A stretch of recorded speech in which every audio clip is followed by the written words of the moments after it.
My lady, I'm calling inquest number 1 of 2024. Inquest into the death of Albert Luthuli.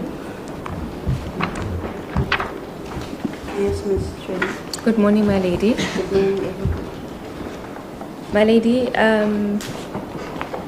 when the proceedings adjourned yesterday, I had indicated to my lady that I would indicate the page numbers wherein certain oral submissions were made by various witnesses.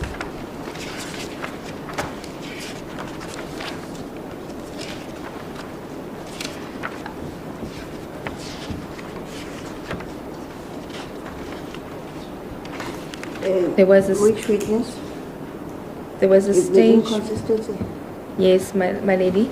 There was a stage where we spoke about the evidence that was tendered by one Detective Sergeant Charles Barrent Petrus Lewis. Yes. And when we referred to his oral testimony, saying that Lewis indicated that when the train crosses the bridge, the engine overlaps the steel footplate.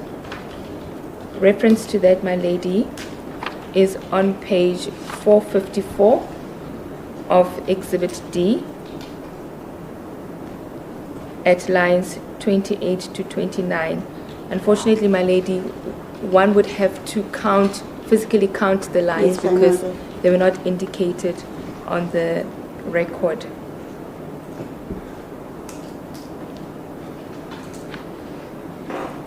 That is the witness, Louis.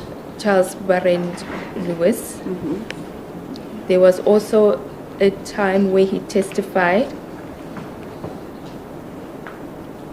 where he confirmed that he could not, where he conceded that he could not confirm if the engine depicted on the picture is that of the locomotive that was involved. And this he states at the same page 454 at lines 30 to 36.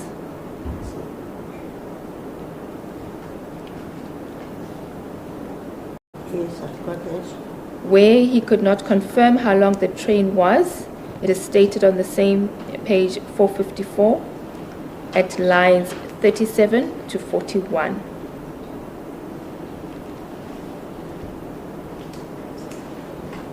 And where he had confirmed, or where he had testified that the train was traveling from south to north, it's on page 455 at line 10.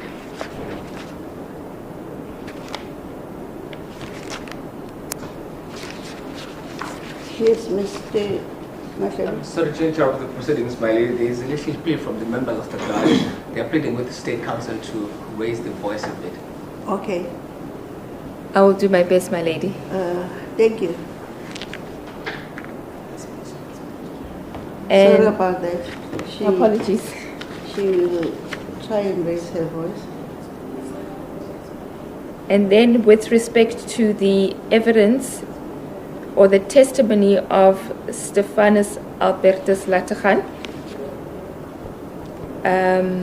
where he testified that he did not have time to slow down the train and that the deceased was walking in the middle of a footplate which was only 2 feet wide.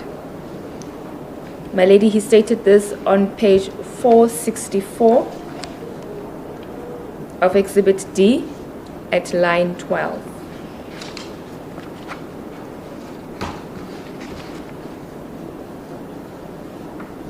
Where he said he could not slow the He could not slow train. down the train.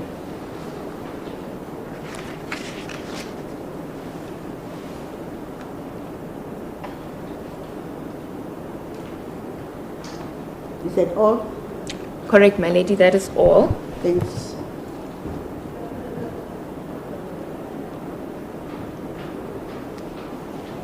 I see Dr. Nkosa Zangazuma. Welcome. Thank you. Thank you, my lady. And Also yesterday, my lady, we had indicated to the court that we will pick up on the points of inconsistencies between the evidence of Latachan, Greling and Van Dijk. The first point of inconsistence stems from the description provided by the trained staff in respect of the position. Latachan, It would be Latachan, the train driver. that's the train driver, Greling, the fireman, and Van Wyk, who was the train guard or conductor. Correct, my lady. So those, the three gentlemen that were in On the board train. the train. Correct, my lady. We submit that the first point of inconsistence stems from the description provided by the train staff in respect of the position of the deceased on the bridge after the alleged accident. From the description of how Latachan found the body of the deceased on the bridge Of Albert, Chief Albert Luthuli. of Chief Albert Luthuli, Sorry, I know in court we normally say deceased, but for the benefit of the public, one should rather those who are interested, let's rather use Chief- his title. his Chief title. Albert Luthuli, as or the Chief court Luthuli. as the court pleases, my lady. From the description of how Latachan found the body of Chief Luthuli on the bridge, he describes the body of Chief Luthuli as having been on the railway track of the bridge. That is Latachan. Greling, on the other hand, provides two conflicting versions to state that the body was on the tracks and subsequently changes the version to state that the body was on a steel plate. Van Wyk, who according to the evidence was the first person to be So Greling gives two versions, two versions, correct, my lady, which are is self-contradicting. self-contradicting. One version is that The his body first version is that the body was on the tracks, and immediately after that, he states that the body was on the footplate.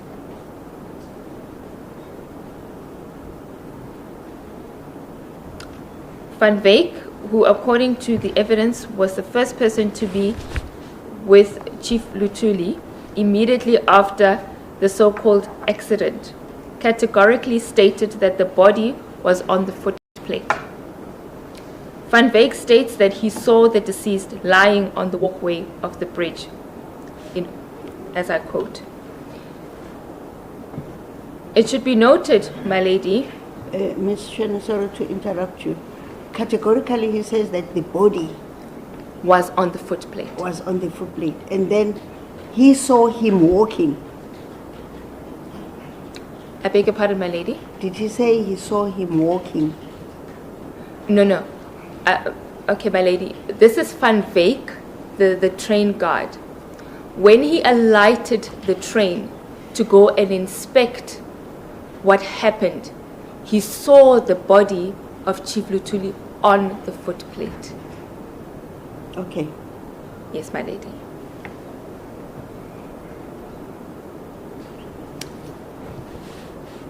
My lady, we submit that it should be noted that this description relating to the position of the body having been on the walkway corresponds to that of Greling's later description.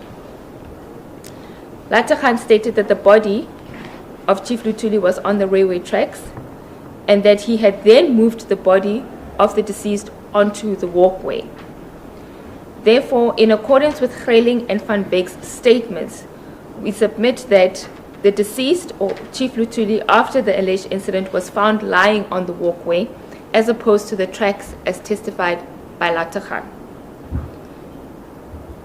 It is submitted that these contradictions are material in that if the body of Chief Luthuli was found on the tracks, one would ostensibly be inclined to believe that he was indeed a victim of a train accident. However, with the body being found on the footplate, such situation immediately suggests foul play and puts to question the probability of a train accident having occurred, especially in light of the width of the said footplate. Secondly, there is a contradiction in the time interval provided by Van Wyk and Lattegan with respect to the stopping of the train and its subsequent departure. Lattegan stated that the interval was 40 minutes, whilst Van Wyk stated that it was 20 minutes. This contradiction is also material in that it indicates that the times recorded were not legitimate. It is expected that train personnel, especially the train driver and conductor, would be meticulous with recording time, as the movement and travel of trains is dependent on time. Thirdly, there were 3 occupants on the train. However, Lattegan did not even once try to alert either Greiling or Van Wyk that there was a pedestrian on the bridge who was not moving out of the way, even whilst the whistle was being blown, according to him. It is expected, my lady, that a reasonable person in the position of Lattegan would at the very least have shown signs of panic and desperation in that moment of alerting Greiling, who was standing near him, that there is a pedestrian walking on the rail tracks who is not moving out of the way. For him to simply keep quiet and blow the whistle as if he was doing so under normal circumstances is, as we submit, rather strange. Fourthly, if the train was 55 meters away from the southern end of the bridge when the deceased first entered the bridge, as is claimed by Lattegan, we submit that it is highly improbable that Greiling would not have seen the deceased if he was looking out of the window the whole time. In these reopened inquest proceedings, Warrant Officer Brendan Burgess and Warrant Officer Sunette Nell, whose evidence we shall touch on at a later stage in this address, established that one is able to see at a distance of at least 200 meters when looking outside the window of a Class 15 CA, looking onto a railway track. We therefore submit that Greiling would have been able to see Chief Luthuli if he was in fact walking on the railway track. Fifthly, nowhere in his affidavit does Van Wyk make mention of Lattegan having blown the whistle of the train. He only mentioned it after being probed during cross-examination by Mr. Wilson, the lawyer representing the Luthuli family at the 1967 inquest, that the whistle was blown twice. This can be that the whistle was blown twice, first at the crossing and just when his wagon came onto the bridge. This can be referenced from his oral statement on page 460 of Exhibit D at line 25. It is submitted that this suggests a tailoring of evidence. Sixthly, Lattegan does not indicate that he was assisted by Greiling to move the body into a more comfortable position on the footplane. We can, however, accept that if indeed this movement of the body did occur, and given the weight and height of the deceased, Lattegan would not have been able to move the body alone without assistance. Seventhly, nowhere in his affidavit does Lattegan talk about the presence of the station foreman being at the accident scene. He only talks about the station master, whilst Greiling and Van Wyk talk about the station foreman having been present at the scene. The question begs again as to who exactly was present at the scene. It is submitted, my lady, that these witnesses should have been confronted with the above-mentioned inconsistencies by the 1967 inquest court in order to ascertain the true version of events. As was argued earlier in our opening submissions of 14 April 2025, the 1967 inquest proceedings were haphazard and rushed. It is evident that the court had no keen interest in finding out the real cause behind the death of Luthuli and whether anyone could be blamed for Luthuli's death. We now move to highlight evidence presented by other witnesses at the inquest court held in 1967.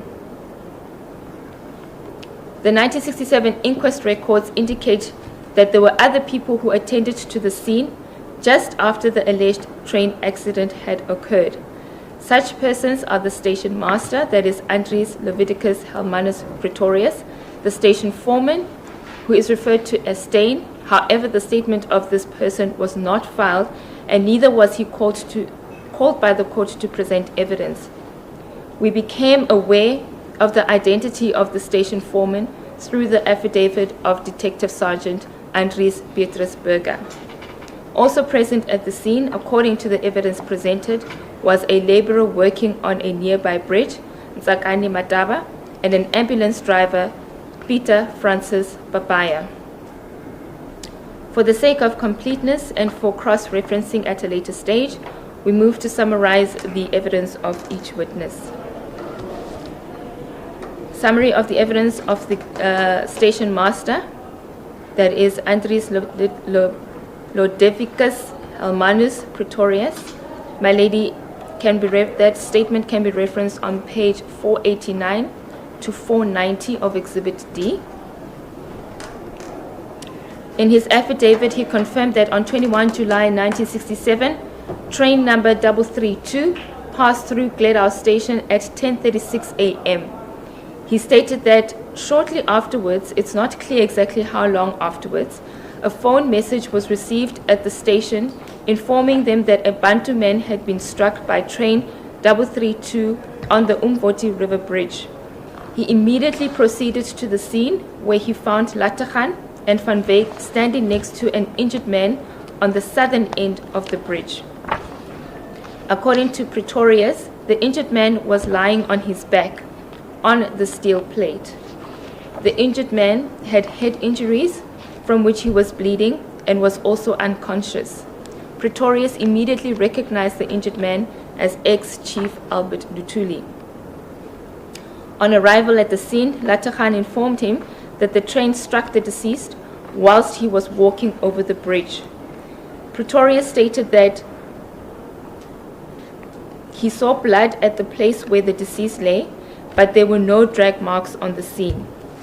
We pause to bring it to the attention of this honorable court that the station master did not make mention of seeing any blood on the tracks, which we submit should have been the case if the deceased was lying on the railway tracks as had been described by Latachan, the train driver.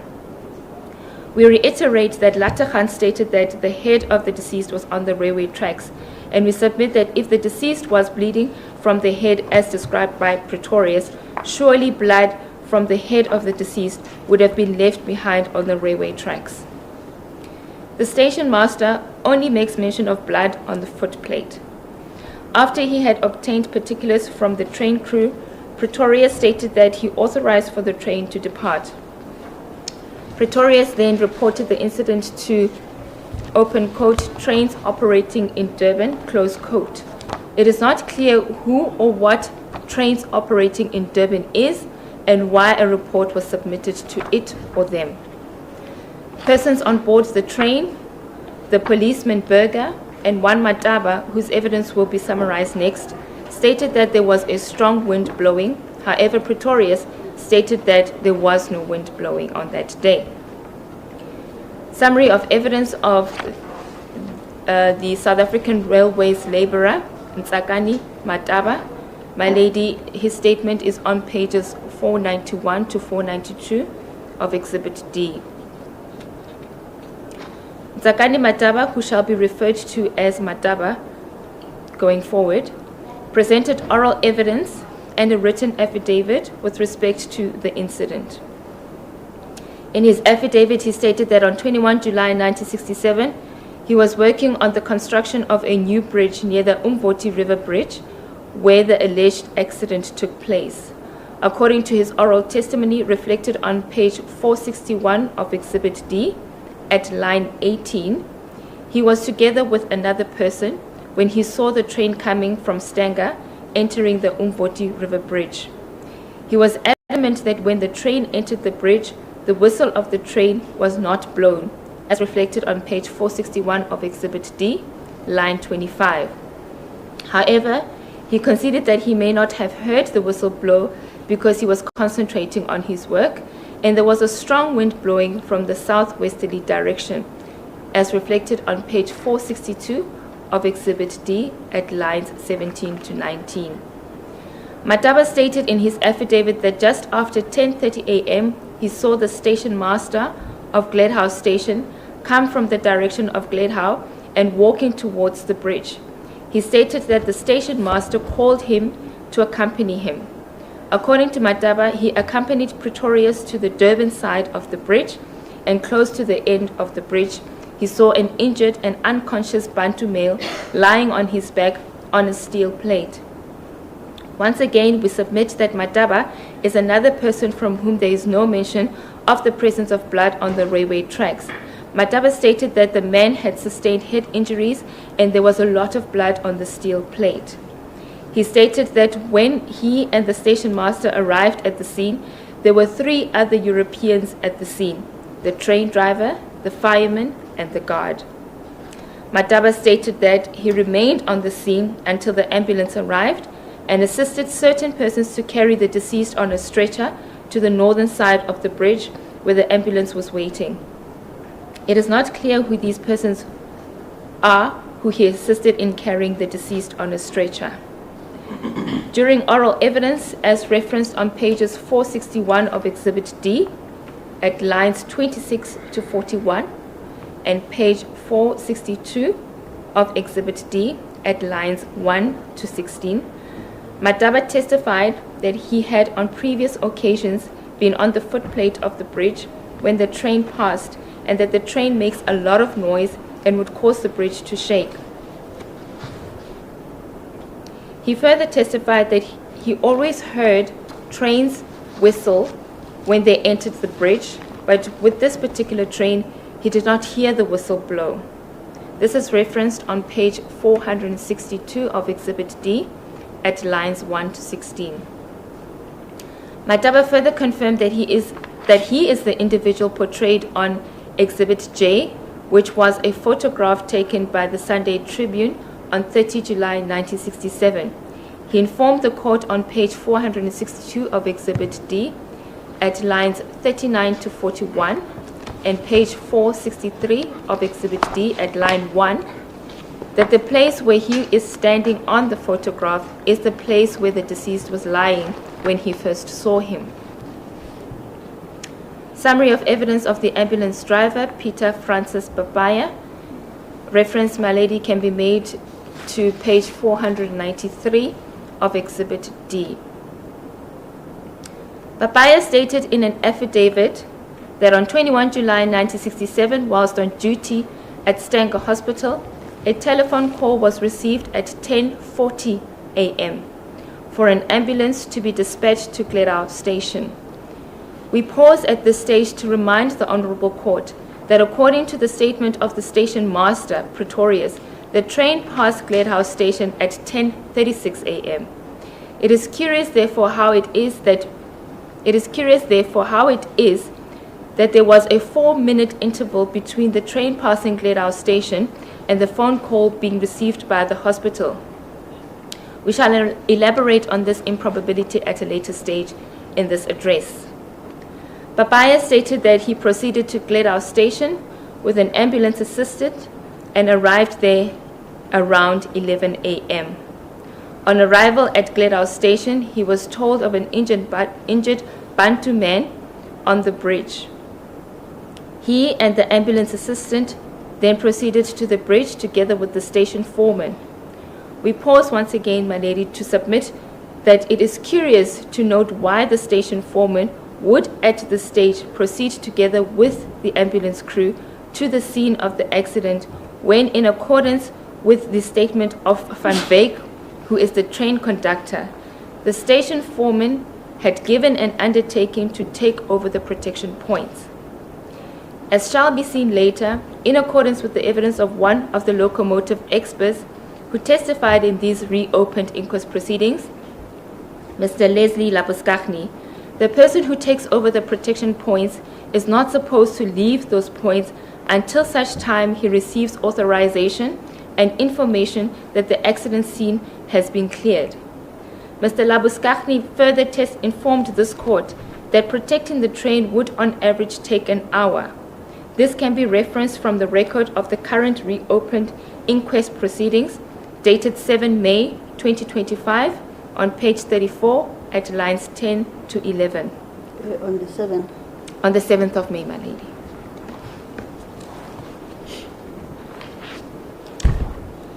We submit, therefore, that it would not have been possible for Steyn to have been at the station to meet up with Papaya at 11. We also point out to this honorable court that the duration pertaining to the following events. Number 1, the time spent by Van Wyk, that is the guard, to walk to the telephone box at Afhays and make the phone call. The time spent by the station master and foreman to walk from the station to the scene in order to ascertain what happened. Number 3, the 15 minutes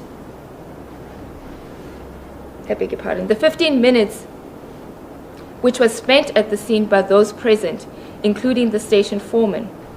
The time it took for the station foreman to walk back to the station, and the time it took for the station foreman to return to the scene where he informed Van Wyk, the guard, about the station master having informed him that the train can depart and that the station master will await the arrival of the ambulance. All of this, we submit, my lady, could not have occurred within 22 minutes. That is the time it is alleged the accident happened, which was 10:38, and Papaya's allegation that the ambulance arrived at the station at 11.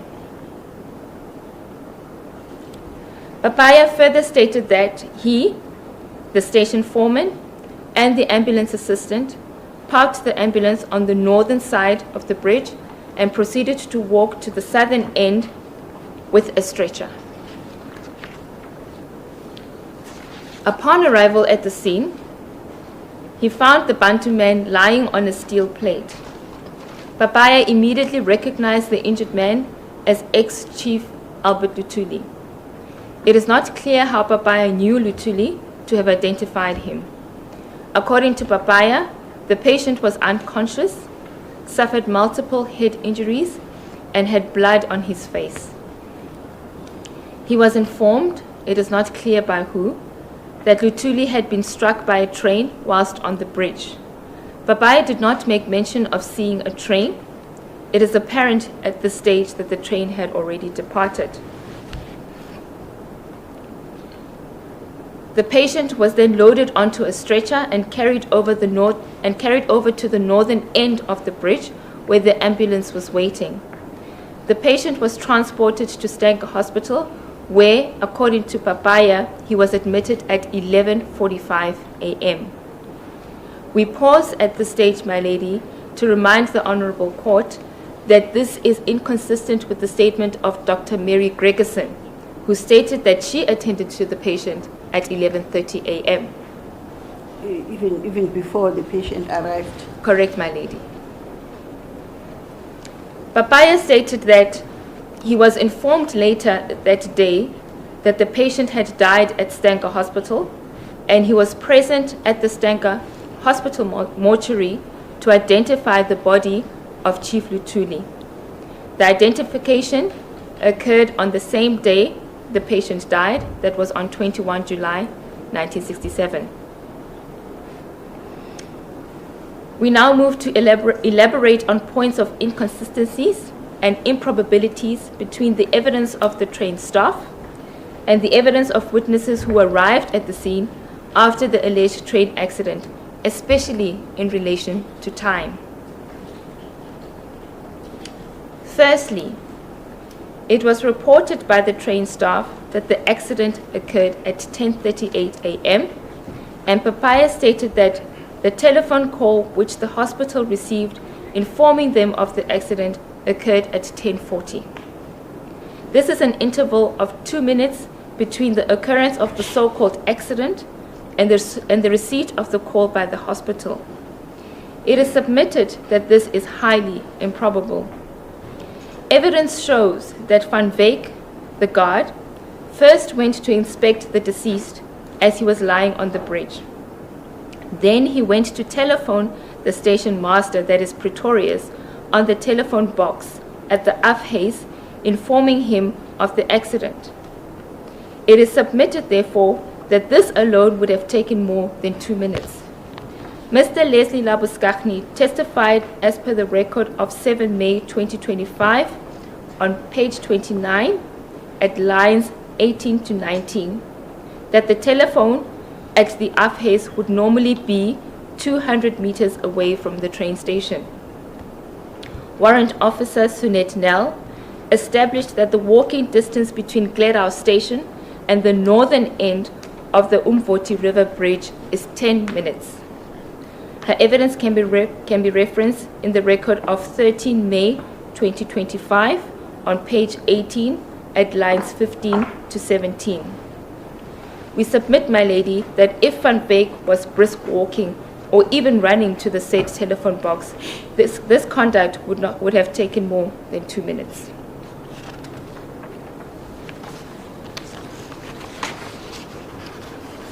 We submit, my lady, that the most probable time that Van Wyk would have made the phone call to the station master would have been around 10:50, that's 10 to 11.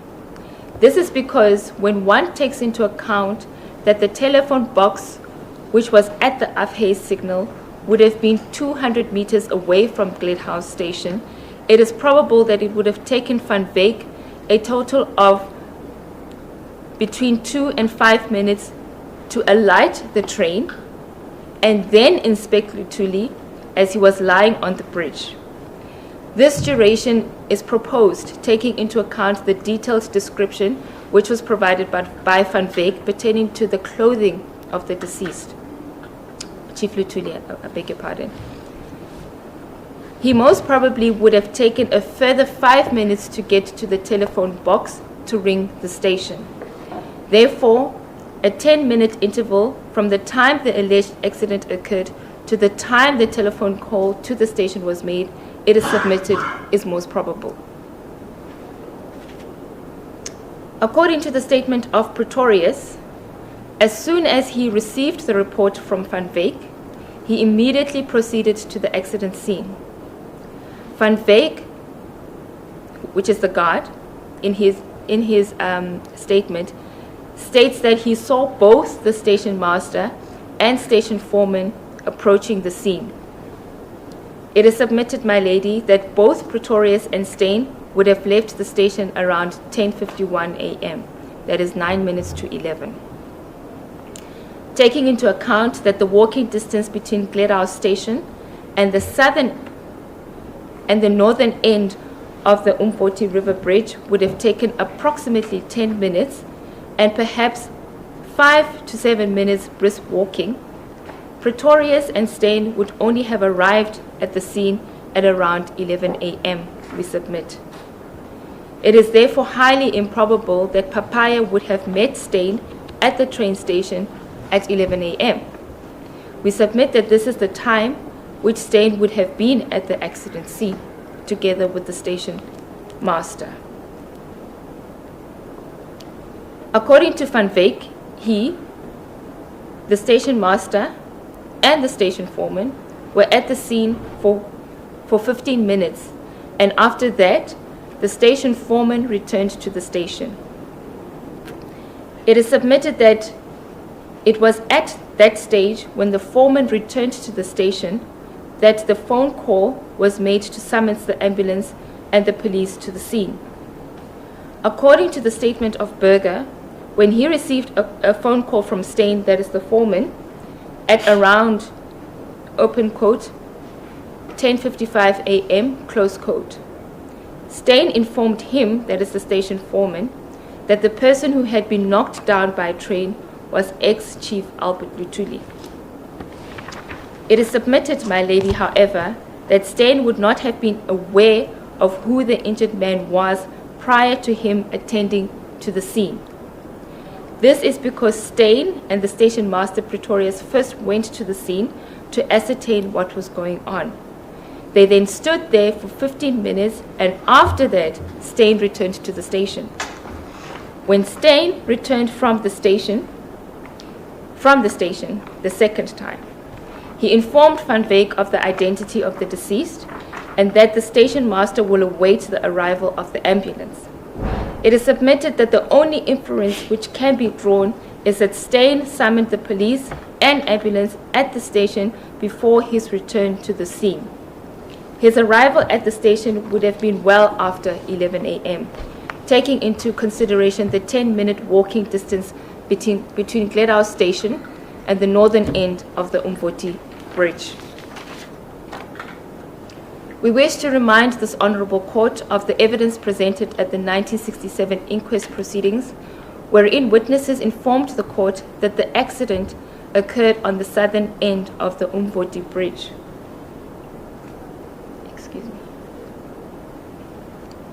The length of the bridge was calculated by Sergeant Lewis as having been 296 meters long.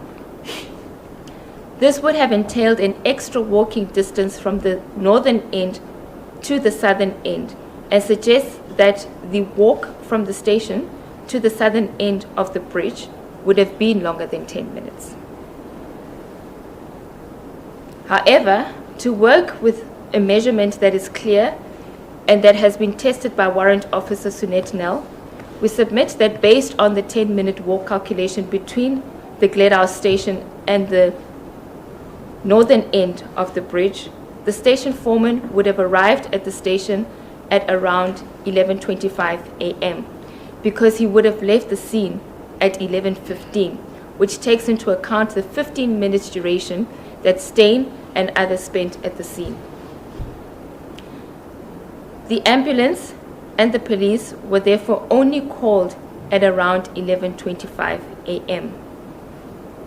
Therefore, the version tendered by Berger in his statement to say that he received a call at 10:55 a.m. is incorrect, and the same goes for Babaya.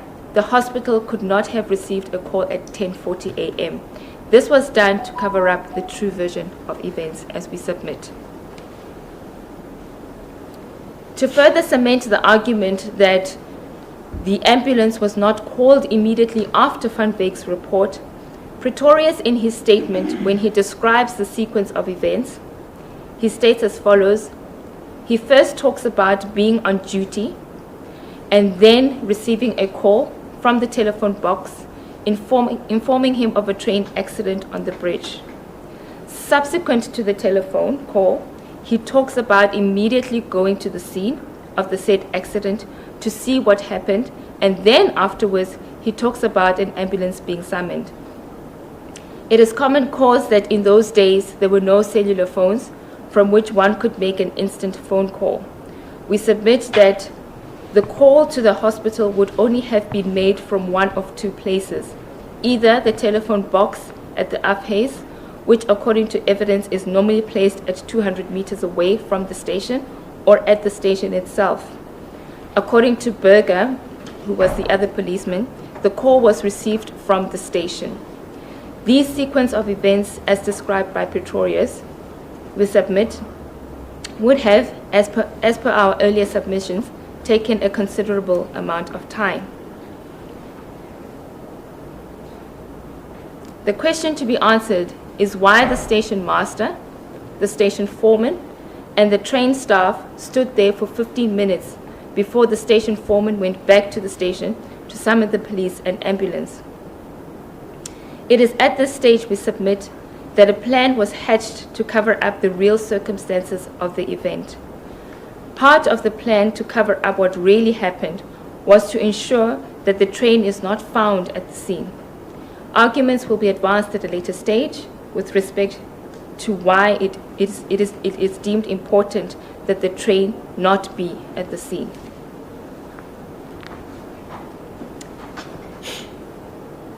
The second inconsistency and or improbability relates to the time when Luthuli would have been admitted to hospital. Even though in our arguments above, we have dismissed the fact that the telephone call to the hospital would have been received at 10:40. For purposes of calculation of the time it would have taken the ambulance to leave the hospital and arrive at Gledhow station, it is submitted that indeed it would have taken 20 minutes as intimated by Papaya in his statement. What was the distance? Do you have evidence of the distance between the hospital and the scene? I'm getting to that, my lady. Okay, thank you. A quick search on a map or a quick Google map search would indicate that the distance between Stanger Hospital and Gledhow Station is 4.9 kilometers via the Gledhow Mill Road and King Shaka Street. Traveling on gravel road would therefore most probably, we submit, have resulted in a vehicle taking approximately 20 minutes to travel that distance. If this court were to agree with our earlier submissions that the ambulance was only summoned at around 11:25 a.m., then the ambulance would have arrived at Gledhow Station at approximately 11:45 a.m.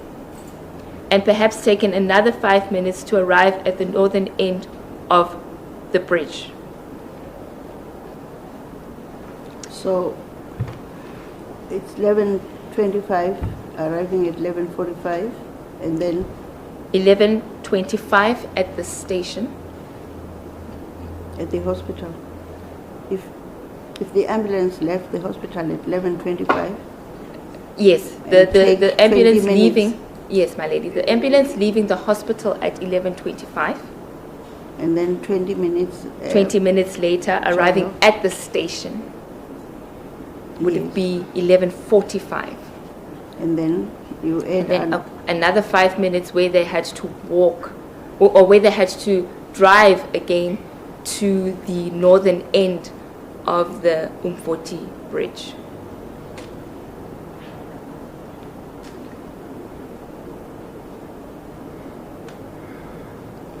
yes. This would mean that the ambulance arrived at the northern side of the bridge around 11:50 a.m.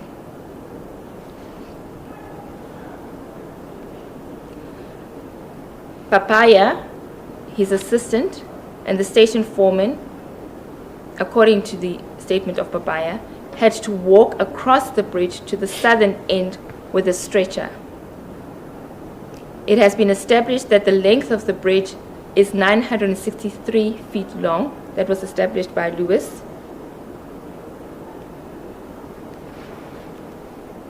On page 472 of Exhibit D at paragraph 5. 963 feet, my lady, is approximately 296.57 meters. Therefore, practically, we submit, it would have most probably taken them an extra 3 to 4 minutes to walk across the bridge to get to the southern end, and possibly a further 5 minutes to lift Chief Luthuli off the steel plate and strap him onto the stretcher. And then, my lady, another 5 minutes to walk back to the northern end of the bridge, carrying carrying Chief Luthuli and loading him onto the ambulance. These are just estimates and probabilities, my lady.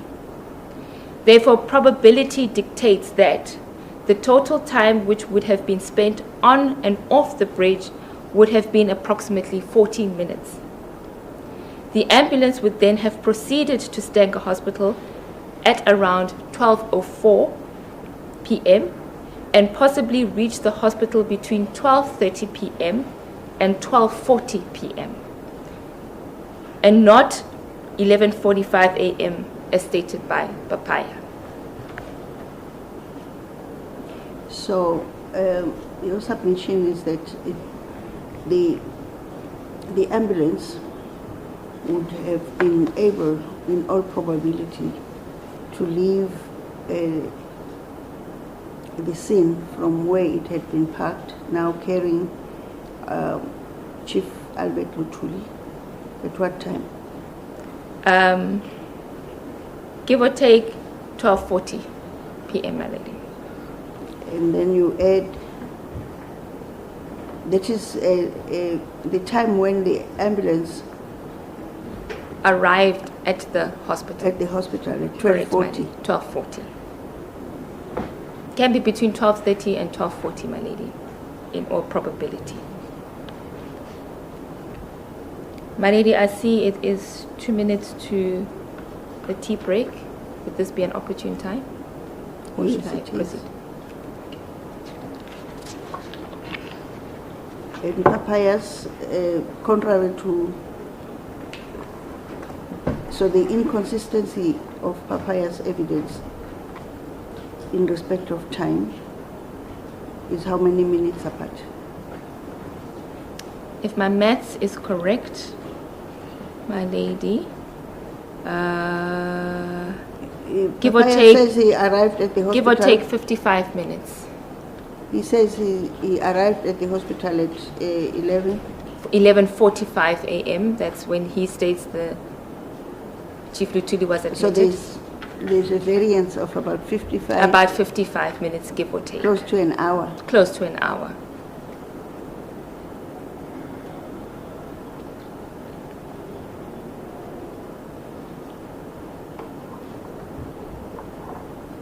On that note, let us have a tea break.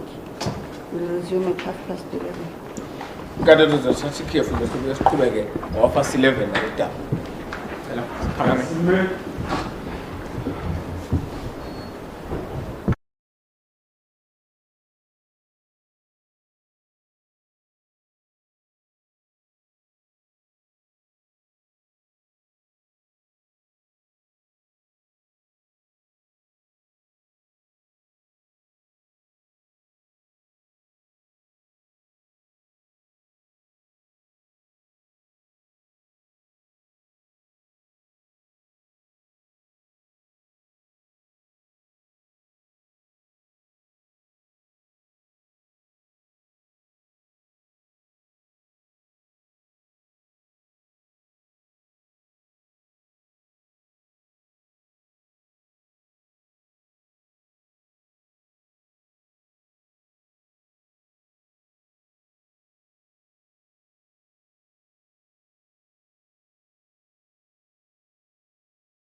consumption? Yes, Ms. Chair. Thank you, my lady. My lady, we move to address the third inconsistency.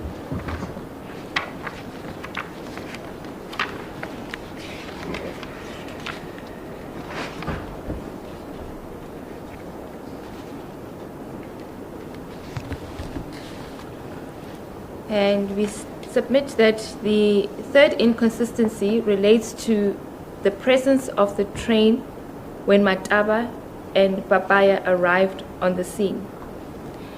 Neither of these two witnesses make reference to having seen the train when they arrived at the scene. In the case of Papaya, when the report was made to him about a train having struck the deceased, it is submitted that he would have intimated at having seen the train which struck the deceased depart upon his arrival. Mataba as well, on his arrival at the scene, he only talks about seeing the Chief Luthuli and being at the said scene until the arrival of the ambulance. He does not talk about the departure of the train or the train being there at the scene. What is further confusing about the evidence of Mataba, in contrast to that of the station master Pretorius, is that Mataba stated that he went to the scene with Pretorius. If this was the case, we submit that Mataba would have seen the train because according to Pretorius, Pretorius, authorized for the train to depart after he had been on the scene with the train staff. When analyzing the statement of Papaya, one gets the impression that upon his arrival, there was no train which was departing as stated by Latachan, Greyling, and Van Veek. In fact, there is no mention by the station master, Pretorius, of the train departing upon or just before the arrival of the ambulance. It is therefore submitted that the train staff tailored their evidence to make it seem as if the Chief Luthuli was provided with urgent medical care, when this in fact was not the case. As argued previously, the incident occurred at around 10:38 a.m., but medical attention by the ambulance staff was only provided to Chief Luthuli between 10:55 a.m. and 12 p.m.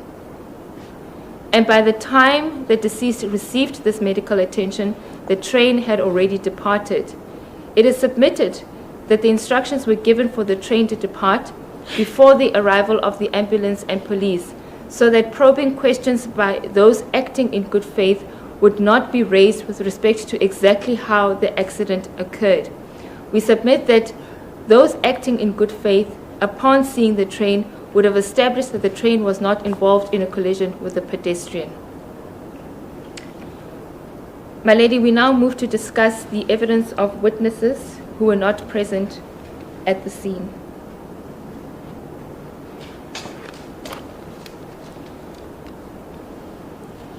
As mentioned earlier in this address, other written statements were submitted during the 1967 inquest court proceedings by the prosecutor.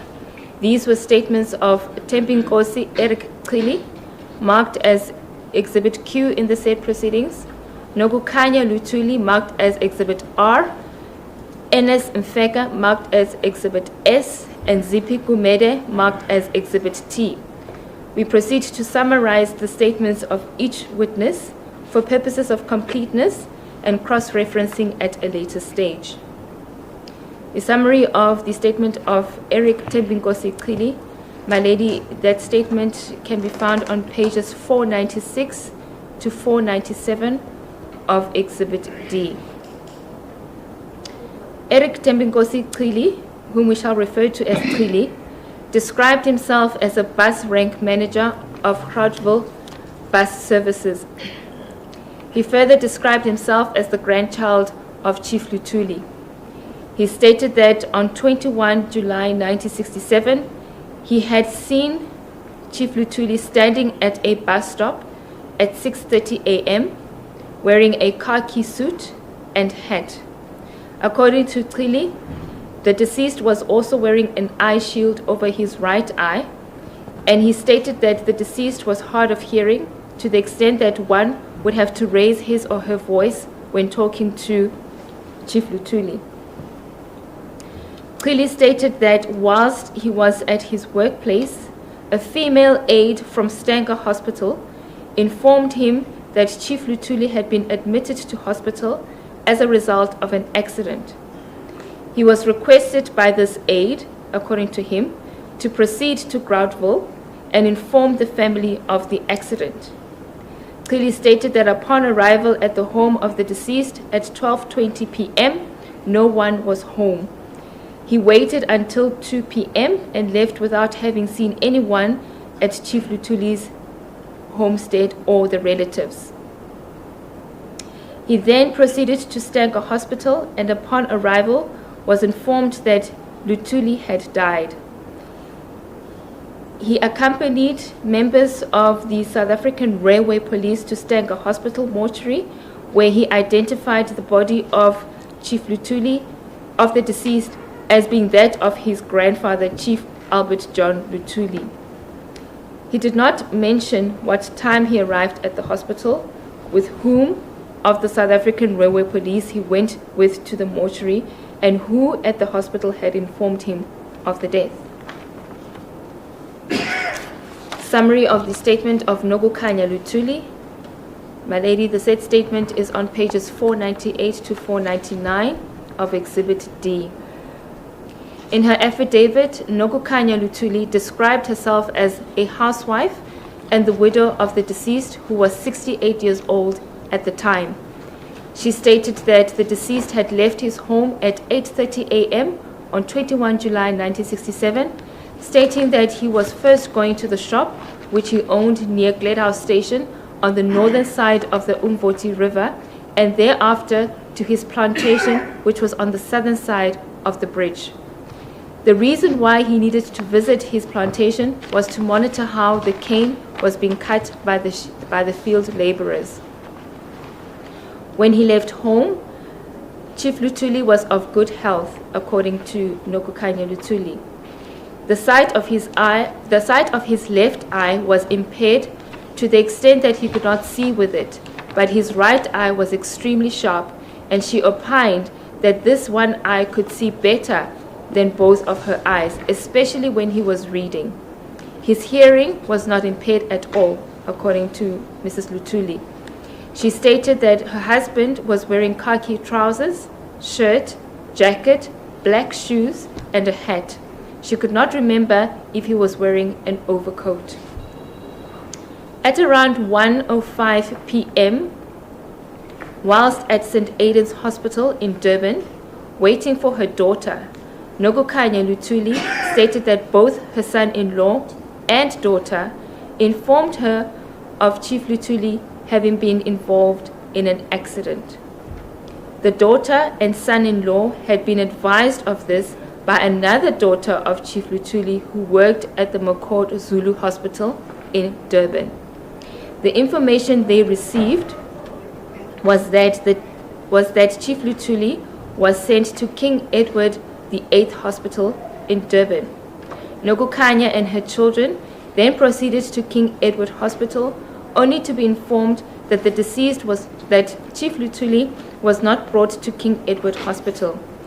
They were informed that Chief Luthuli was transported to Stanger Hospital and that a neurosurgeon was sent to go and attend to him at Stanger Hospital.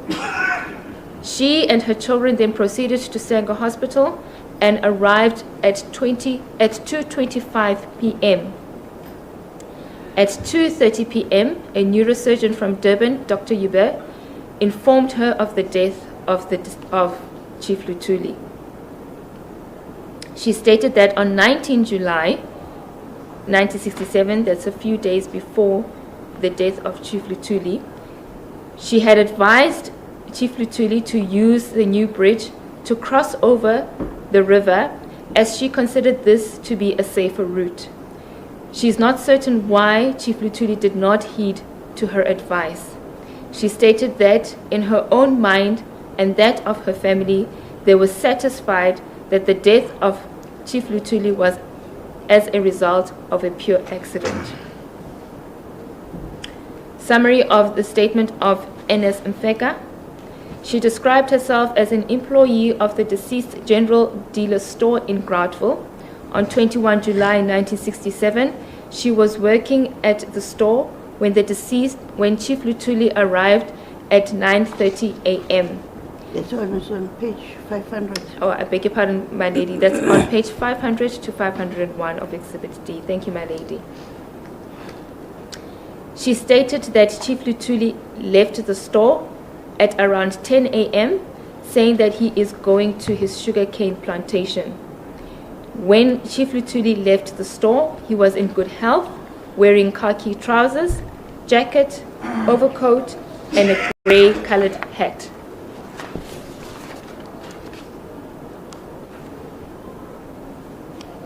According to Ns Mfeka, about an hour later, one of the customers entered the store and informed her and others who were present at the store that a Bantu male was involved in an accident on the bridge. The customer did not mention who this Bantu male was. Shortly afterwards, she states that another customer came to the shop to confirm that the Bantu male was Chief Albert Luthuli. We pause at this stage, my lady, to bring it to the attention of this honorable court that none of these persons ever mentioned Luthuli being transported to hospital. The report to Mfeka about a person being involved in an accident occurred around 11 a.m., that is about an hour later, as per her statement.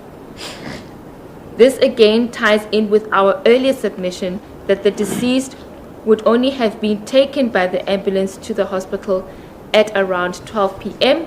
because indeed the deceased was fetched by the ambulance at around 11. Oh, sorry, I beg your pardon, my lord. My lady, this again ties in with our earlier submission that the deceased would only have been taken by the ambulance to the hospital at around 12 p.m.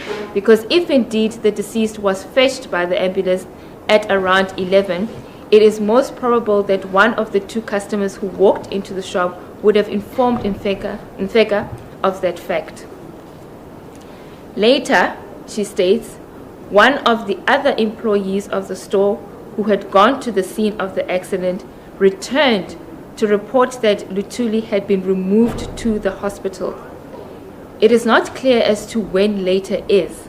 However, the reading of the statement suggests that a long interval of time occurred between when Mfeka received the first report about a Bantu man being involved in an accident and the report about Luthuli having been removed to the hospital. It will be noted that the word shortly is used between the first report about the Bantu man and the second report which confirmed the Bantu man to be Luthuli. This suggests, we submit, that the interval between these two particular reports was rather short. However, the use of the word later between the time when it was reported that the injured man is Luthuli and him being removed to hospital suggests that there was an extended period of time between the two reports. This ties in with the above argument that the ambulance only arrived later at 12 p.m. and not around 11 a.m., as it would have liked the court to believe. Later, although we do not have the exact distance between the store and the scene, but if we unbundle that paragraph later on, these employees had gone to the scene of the accident. Correct, my which lady. would have taken time,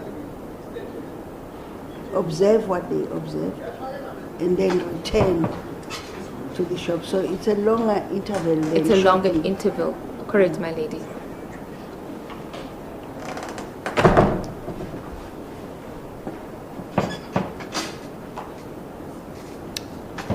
Mfeka stated that Luthuli visited his plantation every day and would normally use the Umvoti rail bridge to get to this plantation. According to Mfeka, The deceased's left eye was sightless, but his right eye could see very well, in that he was able to read and write letters without aid. Further, his hearing was also very good. Summary of statement by Zipi Gumede. My lady, that statement is on pages 502 to 503 of Exhibit D. Zipi Gumede described herself as a housewife and someone who was well known to the Luthuli family. She stated that on 21 July 1967, she and two men had started working together at Luthuli's sugarcane plantation from 6:30 a.m. The Umvoti River Bridge was visible from where they were working. At about 11 a.m., she saw a goods train stop on the railway on the Durban side of the bridge, not too far from where they were working. She then saw the guard get out of the guard van and walk fast towards the bridge. We pause to submit that this implies that the train had wholly passed the bridge. Gumede stated that when the guard got to the end of the bridge, she saw him bend down. After that, she saw the guard run towards the direction of Gledhow Station. She then saw the engine driver and another European get off the train and start walking towards the bridge. Shortly afterwards, she saw two Europeans return to the bridge with the guard from the direction of Gledhow Station. She then saw one Bantu coming from the Durban side of the bridge, approaching towards the Europeans, where the Europeans had gathered on the bridge. We submit that this would have been the direction from where the train driver and firemen alighted the train. Gumede stated that this Bantu then walked back in the same direction he came from, that is the Durban side. He was with the Europeans only for a short while. Shortly afterwards, Gumede stated that she saw the train driver and the European who was with him when they alighted the train go back into the train, and the train departed the scene. Shortly after the train had departed, she saw somebody being carried on a stretcher by the Europeans who had come from Gledhow Station, as well as two other people wearing white. The race of these two people is not mentioned. She did not see an ambulance, but was informed that an ambulance had arrived to take the person to hospital. At about midday, an unknown Bantu woman informed her and others that the person who had been picked up from the bridge was Albert Luthuli, and that he had been struck by a train. Zipi Gumede stated that she did not witness this accident. She further stated that Luthuli never came to the plantation on that day, even though his arrival at the said plantation was expected. Gumede stated that it was a clear day, but there was a strong wind blowing. She further stated that the two gentlemen who were with her would corroborate what she said in her statement.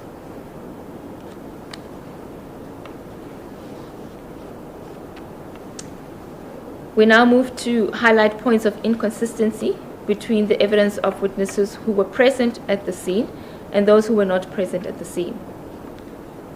What do you make of what do you make of Gumede's statement? My lady, would that be Mataba? Yes, my lady. I believe that the Bantu man that she saw would have been Mataba, and I was going to address that in following. Thank you, madam, my lady. Eric clearly stated in his affidavit that when he saw the deceased on the morning of 21 July 1967, it was at a bus stop at 6:30 in the morning. He stated that the deceased was wearing an eye shield over his right eye. It is submitted that this would have been highly improbable and an exaggeration on the part of this witness, because evidence had been presented that it was the left eye of the deceased, or of Chief Luthuli, which was sightless, and not his right eye. Further, no other witness had described Luthuli as having worn an eye patch. Eric Cili is also the only witness to have stated that the deceased was hard of hearing. Other witnesses who knew who knew Chief Luthuli, his wife, and his employee at the shop stated that Chief Luthuli's hearing was good.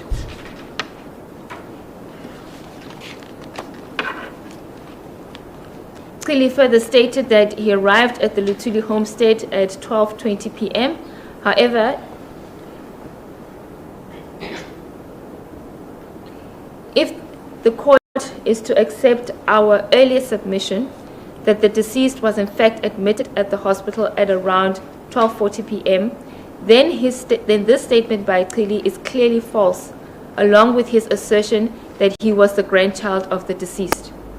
In the current reopened proceedings, family members of the deceased, family members of Chief Luthuli, have denied knowing the existence of Cili. It is submitted that the only reason why the affidavit of Cili was submitted into evidence at the 1967 inquest proceedings was to cover up the state's negligence in that they had failed to inform family members about the alleged incident. Having realized this omission, they thought it best to fabricate the statement of Cili in order to make it seem as if all efforts were made to inform the family of the deceased. But it is evident that this never happened because Mrs. Nokukanya Luthuli and her children were informed by another daughter of hers who worked at the Mokod Zulu Hospital. The exact whereabouts of Chief Luthuli were also not clearly communicated to the family, especially the daughter who worked at the Mokod Zulu Hospital. This daughter was incorrectly informed that Chief Luthuli was at King Edward VIII Hospital. It is unfortunately not clear who communicated this information to the daughter working at Mokod Zulu Hospital. Worse still, as per the evidence of one of the remaining daughters of Mrs. Nokukanya Luthuli, Dr. Albertina Luthuli, information relating to the alleged accident involving her father, Chief Luthuli, was heard on the news over the radio. According to Latachan, the accident occurred around 10:38 a.m. and he immediately applied the brakes of the train upon impact with the deceased. In contrast, Zipi Gumede states that she saw the train stop at around 11 a.m. There is a 20 to 22 minute difference between when Latachan states the train stopped and when Zipi Gumede saw the train stop. According to evidence laid at the 1967 inquest proceedings, there was only one Bantu male at the bridge with the Europeans, Ntsakani Mataba. Based on this, it is submitted that the only inference which can be drawn is that Zipi Gumede was referring to Ntsakani Mataba as the Bantu male she saw on the bridge. According to Mataba, the station manager called him to accompany him to the scene, which contradicts what Zipi Gumede saw. According to Zipi Gumede, the Bantu male came from the Durban side of the bridge and not from the side of the Gledhouse station.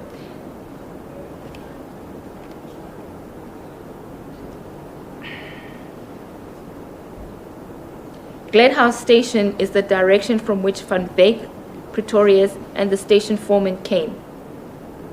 The Bantu male, according to Zipi Gumede, was only with the Europeans on the bridge for a very short time and went back in the direction from which he came, that is the Durban side. Mataba, on the other hand, stated that he remained at the accident scene until the ambulance arrived. There are clear contradictions between the evidence of all of these witnesses. Zipi Gumede stated that she did not see an ambulance arrive. Perhaps it could be because the ambulance was parked on the northern end of the bridge, whilst she and the other laborers were working on the fields which is closer to the southern end of the bridge. Our overall submissions with respect to the evidence that was presented at the 1967 inquest, my lady, we submit that the court failed to thoroughly evaluate the evidence presented. No thorough investigation to probe the statements and testimonies of the witnesses was done by the court, and witnesses were not cross-examined on the discrepancies highlighted earlier in our address. It is submitted once again that the proceedings were hurried and handled in a haphazard manner to ensure that no fault is imputed upon any persons. We move now. Sorry, before we move, can you please make me comprehend Cili's statement on page 496? that on the afternoon of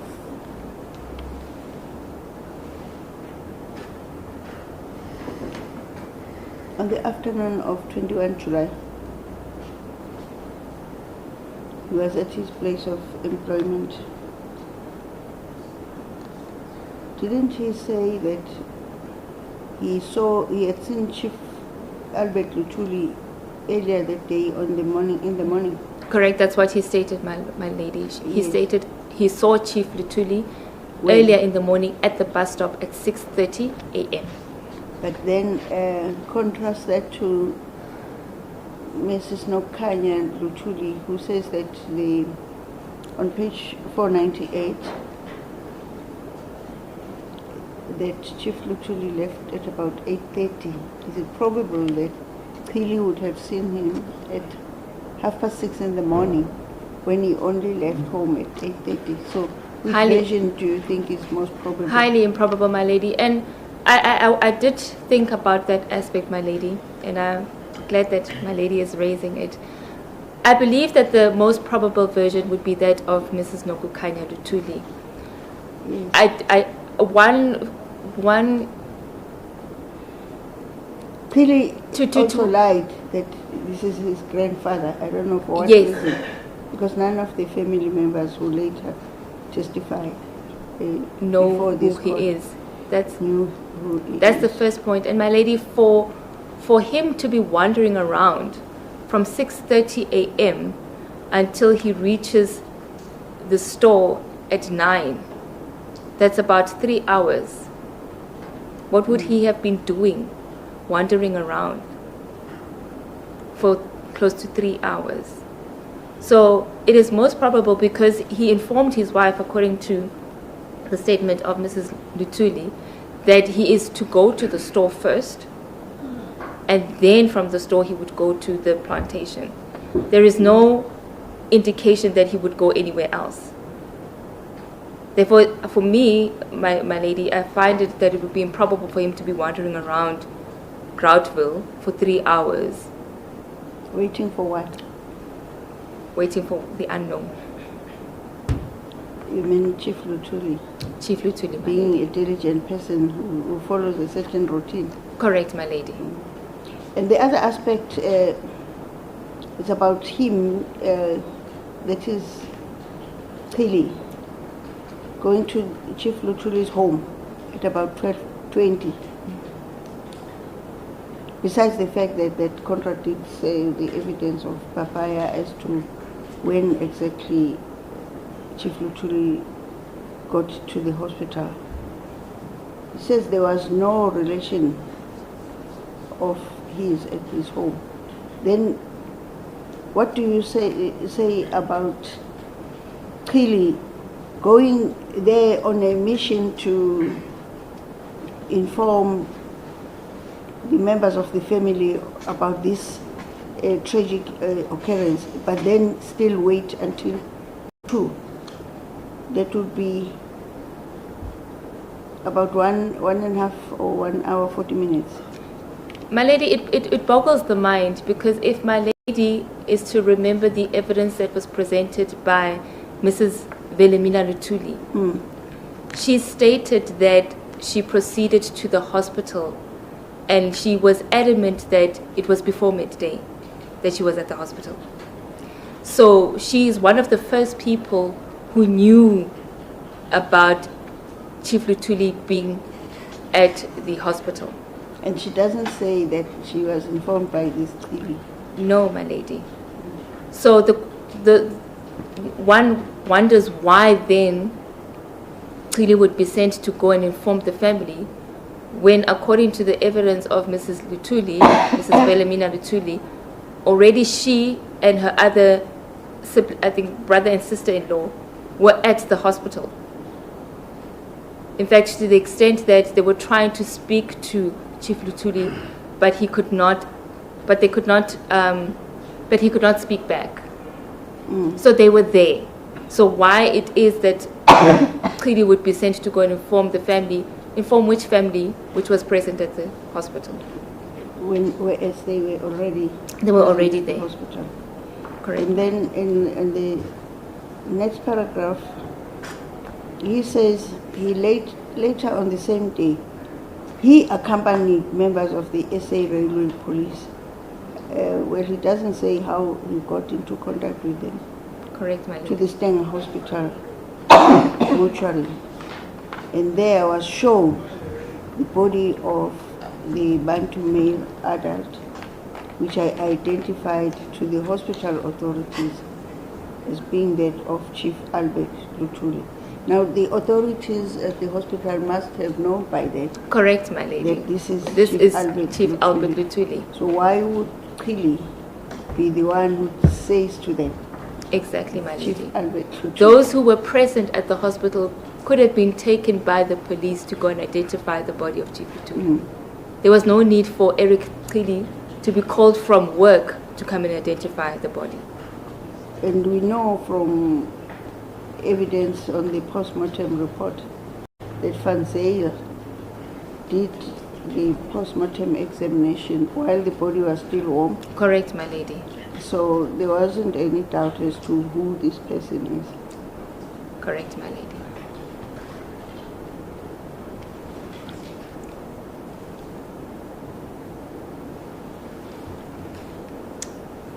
So, if there's no further aspect which my lady would like me to address Yes, on. I think you've addressed me on this eye shield being on the right eye. Yes, my lady. Uh, He's the only one who talks about an eye shield on the right eye. Yes, eye shield on the right eye, which, by the way, which eye was supposedly weaker. The left eye, my lady. So he wears the eye shield on the On an eye that strong can see. to let the weaker eye do the job of seeing. Which is highly improbable, my lady. So you are discrediting Kili. Correct, my lady. In all material respects. Mm. Thank you, my lady.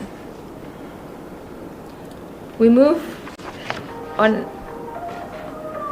We now move on to evaluate evidence which was presented at the current reopened inquest proceedings into the death of Albert John Mvumbi Luthuli. As outlined earlier in our submissions and in our opening address on 14 April 2025, we made an undertaking to the court that we shall present evidence to the court relating to the ideological premise from which the apartheid government operated to promote a fascist system which undermined African people regardless of their stature in society. No government institution, we submit, was immune from implementing this fascist system, and we submit that through the evidence of all the witnesses who were called to testify, including experts, we were able to indicate to the court how various government systems covered up the circumstances surrounding the death of the deceased. To prove the improbabilities inherent in the evidence presented at the 1967 inquest court, witnesses were called to testify, and such witnesses included two trained experts, namely Mr. Gert van Tonder and Mr. Leslie Labuschagne. A specialist chief forensic pathologist practicing in the province of KwaZulu-Natal, Dr. Sbusiso Ntsele, was also called to provide this court with an opinion on the medical evidence that was presented at the 1967 inquest. Warrant Officer Brendan Burgess was called as a reconstruction expert who was to provide evidence pertaining to the probability of whether the train accident did indeed occur. Warrant Officer Sunette Nell was called to provide a pictorial aspect of the evidence which was presented to the 1967 inquest court, as well as to testify on methods conducted to test the veracity and probability of that evidence which was presented at the 1967 inquest proceedings. My lady, in S versus House, it is a 1967 decision, volume 4, SA 527, in brackets C. the court defined what an expert witness is Which and page? state, my lord, my lady, Which page are you specifically referring to? oh my lady, I apologize, I did not note the page. If I may come back to that aspect, my lady, I Yeah, no, it's fine. truly apologize for I'm that. sure I'll get the It page. was a typing error, a typing omission. Apologies, my lady.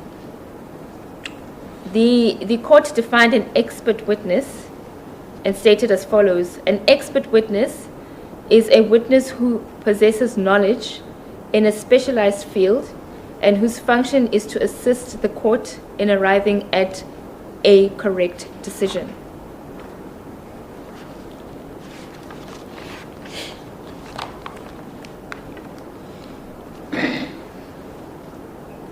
And again, in the decision of Manday, spelled M-A-N-D-A-Y, versus Protea Assurance, it's a 1976 decision, Volume 1, SA 565, in brackets EC, and I will get the page where Yes, this ma'am. was It's fine. outlined. The court outlined the requirements for admissibility of expert evidence as follows. Number 1, it must be shown that the expert is competent to express the particular fact or opinion. Number 2, it must be shown that the expert has personal knowledge of the topic or has experience on the topic in question. Or number 3, it must be shown that the expert has relied on the knowledge or experience of other acceptable experts in the particular field. And number 4, it must be shown that the expert has grounds upon which the opinion or fact is based. We submit that the evidence of Dr. Sbusiso Ntsele, Mr. Leslie Labuskaghni, Warrant Officer Brendan Burgess, Warrant Officer Sunette Nell, and Mr. Gert van Donder met the requirements as enunciated by the court in Manday versus Protea Assurance. In our heads of argument submitted to this honorable court, the evidence of each expert witness was summarized, and thus we will not attempt to repeat same in this address. However, we wish to bring to the attention of the court several important aspects testified to by each expert. During his testimony, Warrant Officer Brendan Burgess, whom we shall refer to as Burgess, stated that he agreed with Thulani Thusi of the Luthuli Museum that the bridge which runs over the Nchaweni River is indeed a similar bridge in design to that of the old Umvoti Bridge. He based this on a picture published in the Sunday Tribune of 30 July 1967, which featured Mataba, who had testified at the 1967 inquest. It was a picture of Mataba standing on the steel plate where he stated he had found Chief Luthuli and after the alleged incident.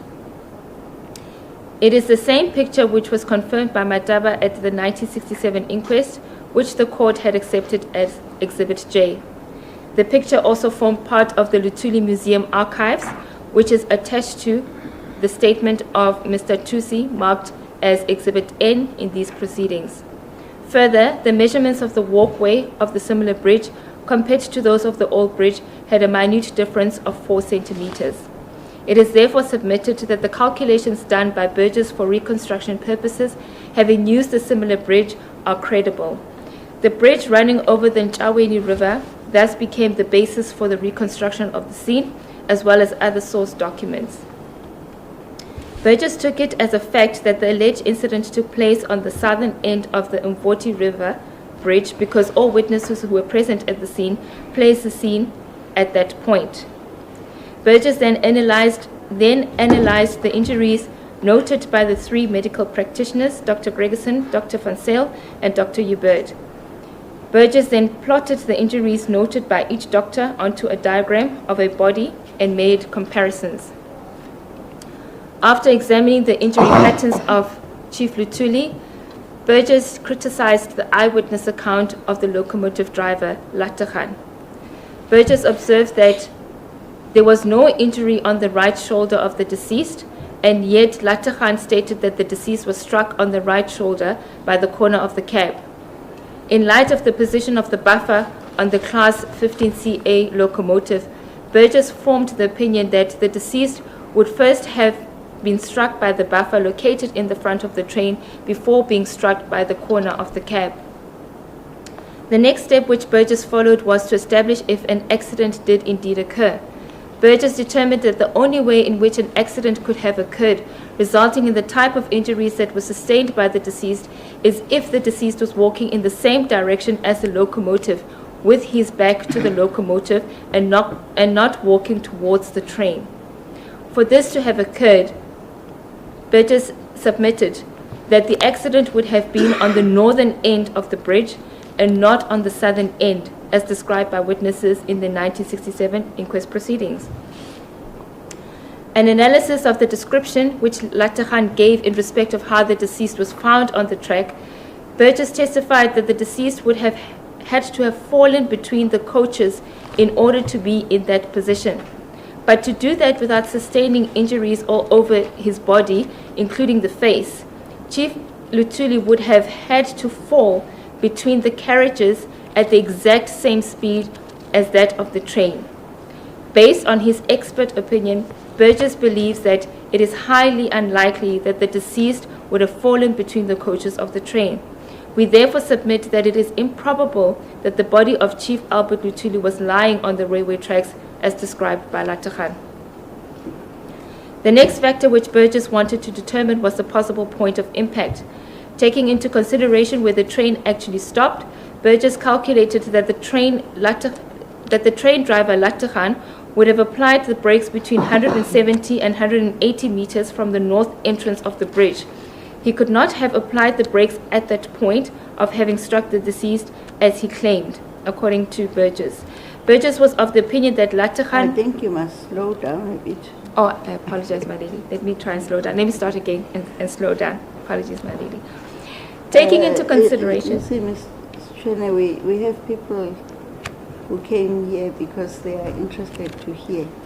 Correct, so my since lady. they are seated very far from us, I know, are you Sotho's by origin or I'm Bedi. Bedi? Yes, my lady. I do understand that Bedi people and Sotho people... You speak very fast. Yes, they speak very fast. But That's true. We as Zulus, we are a bit slower. Oh, I see, my lady. Yes, I know it's difficult for you to adjust, but I'll do my best. I'm sure we want everybody to follow. I'm not saying they don't follow. They mustn't misunderstand me to say they... But they are sitting too far from And it must be us. clear. Yes. I understand, my lady. I will do my best. And let me start afresh. Taking into consideration where the train actually stopped, Burgess calculated that the train driver, Latachan, would have applied the brakes between 170 and 180 meters from the north entrance of the bridge. He could not, according to Burgess, Latachan could not have applied the brakes at the point of having struck Chief Luthuli, as he claimed.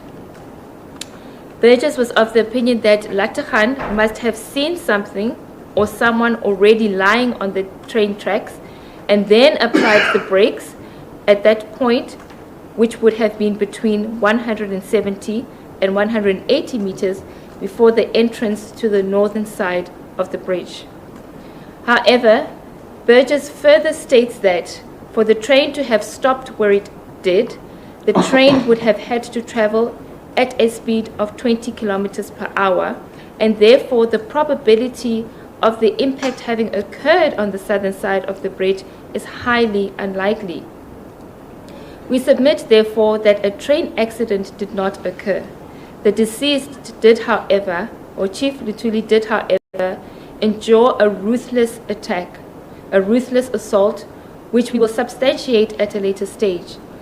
We further submit that that Chief Luthuli was assaulted or attacked somewhere else other than on the bridge, and that his body was placed on the bridge to make it look like he was the victim of an accident.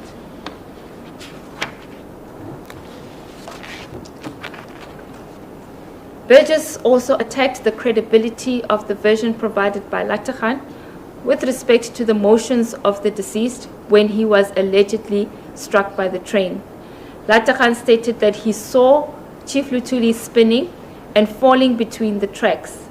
Burgess was of the opinion that seeing this would be highly improbable, taking into account that the view towards the back of the locomotive is not very good, and also based on Latachan's version that as soon as he struck the deceased, he applied the brakes. Burgess opined that it would be improbable for Latachan to have executed both these actions simultaneously. Based on the scientific and mathematical evidence presented by Burgess to this court, we submit that there was no factual basis to conclude that a train accident occurred on 21 July 1967 and that Chief Albert Luthuli was a victim thereof. As a qualified and experienced locomotive driver, Charles Leslie Labuskaghni, whom we shall refer to as Labuskaghni, testified that he has extensive knowledge of regulations pertaining to driver behavior as well as the behavior of all staff on board a steam locomotive. He was therefore able to comment on the versions provided by this locomotive driver, that is Latachan, the fireman Greling, and the conductor or guard Van Wyk, in the statements which were submitted at the 1967 inquest. A number of important discrepancies with respect to the version presented by the train staff at the 1967 inquest were noted by Labuskaghni. Firstly, he noted that the train and locomotive regulation, he testified that train and locomotive regulations provide that before approaching a bridge and when the train is at a point where there is a whistle board, the driver of the train must blow the whistle to warn any pedestrians near the bridge that a train is approaching.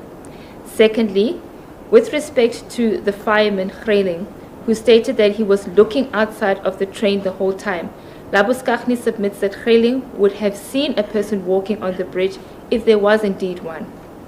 Thirdly, with the Umvoti River Bridge being a straight bridge, it is expected that if there was a pedestrian walking across the bridge, such pedestrian would have been clearly visible to the train driver and the fireman right up until at least 5 meters from the end of the bridge. This would have been the same for the guard, Van Wyk, even though he would have been seated at the back of the train. He too, according to Labuskaghni, is expected to keep a constant look out of the window from his van. This is also the reason why there are brakes in the guard van, where the guard can also hit the brakes in instances where the train driver, for whatever reason, is not able to do so. Based on the fact that the train driver would have had a clear view of the bridge right up until at least 5 meters from the end of the bridge, Labuskaghni formed the opinion that the train driver would have applied his brakes long before the actual impact took place. Fourthly, the position of the guard van having stopped on the other side of the bridge indicates that the train was standing in the correct place from when the driver applied the brakes. Had the driver seen somebody on the bridge, the train would have stopped on the bridge and not after the bridge. Fifthly, train and locomotive regulations provide that both the driver and fireman cannot leave the footplate at the same time. At least one of them must remain on the footplate for safety reasons. The train driver, Latachan, and the fireman, Greling, disregarded these regulations when both of them alighted the train.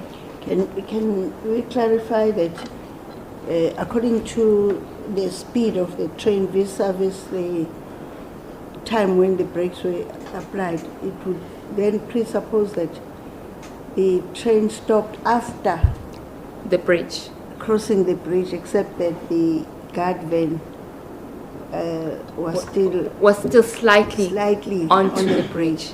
Correct, my lady. Also, if it could have also been able to cross the bridge completely. So in other words, Correct, my lady. the longer part of the train was already off Or over the bridge. over the bridge, Yes, but my the lady. guardhouse, Was although still we do not know on the whether it bridge. was halfway, but it was still part of the guardhouse was still on the bridge. On the bridge. Okay. And where was Chief Albert Luthuli according to Lategan? On the southern side of Yes. on the southern side of the bridge, which, my lady, means that, according to their statements, Chief Luthuli would have been very near to the guard van. Yes. That's what it means. So, again, when Pretorius stated that there were no drag marks, that's quite strange, because surely then Chief Luthuli would have been dragged by this train that overlapped the bridge all the way And be lying on the and tracks be lying on the other side. and not on the And not- footplate. Correct, my lady. Thank you. Number 6, it has been established that the steam locomotive was traveling at a speed of 40 kilometers per hour, and in the opinion of Labuschagne, any individual who was to be struck by a steam locomotive traveling at that speed would sustain serious injuries to an extent that the limbs of such individual would be dismembered. Further, Labuschagne testified that it would be impossible to identify the clothing of the individual. The impact of the steam locomotive with an individual on a bridge like that of the Umvoti would have caused the body of the individual to be knocked against the balustrade of the bridge and then immediately back underneath the train. This is what would have caused the body to have serious injuries and the body be dismembered. Labuschagne further testified that the corner of the cab, if it had indeed struck Chief Luthuli on his right shoulder, the arm would have been removed from the shoulder blade completely. There are also other items on the side of the train, like step ladders, which would invariably have hooked the body of Chief Luthuli and carried the body even further down the tracks. It is submitted, therefore, that there should have been drag marks present, but according to the statement of Pretorius, the station master, there were no drag marks on the bridge to indicate that the deceased had been dragged along the train after he was struck. Point number 7. According to Labuschagne, when a steam locomotive passes over a steel bridge, it is extremely loud, and it would be impossible for one not to hear it unless one was completely deaf. This is especially because the sound of the whistle is uninhibited by any buildings or trees when it crosses over a river bridge. Labuschagne testified to the effect that even if there was a strong wind blowing over the area of the Umvoti River on 21 July 1967, the sound of the whistle coming from the train would still have been very loud. He gave an example of trains operating in Mossel Bay, Cape Town, where there are strong winds, but the whistle of the trains can still be heard.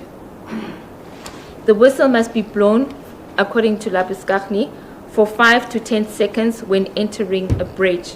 Further, when a steam locomotive is about to enter a bridge, there is a tremendous vibration that goes through the steelwork on the bridge.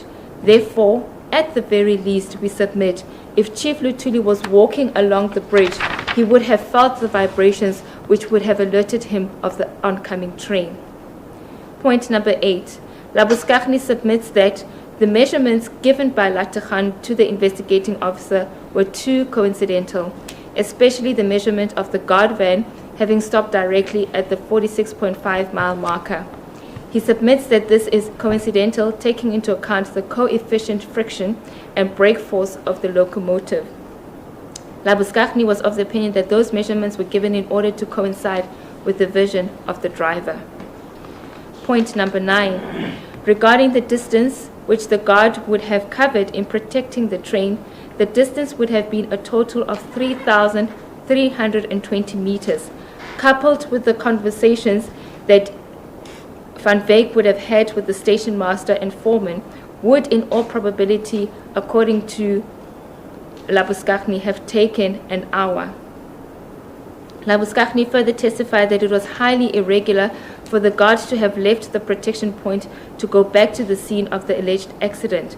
According to Labuschagne, the guard was to have remained with his red flag at the protection point until such time he receives a written and verbal instruction to remove the protection point. The purpose of the guard remaining at the protection point with a red flag is to warn of any approaching train that there is a stationary train ahead. Therefore, the assertion by Van Wyk, the guard, in his statement that the period between the stopping and departure of the train took 20 minutes, we submit, is highly improbable. Point number 10. Labuschagne disputes Lattegan's ability to have observed the sequence of what happened to the body of Chief Luthuli upon impact with the train. He corroborated the evidence of Burgess, wherein he disputes that the train driver would have been in a position to see the body of Chief Luthuli being spun and thrown between the bridge and the right side of the train, whilst he simultaneously drove the train and applied brakes. To see all of that, the train driver would have had to look out the window and down below. Labuschagne testified that this would be highly improbable. That the train driver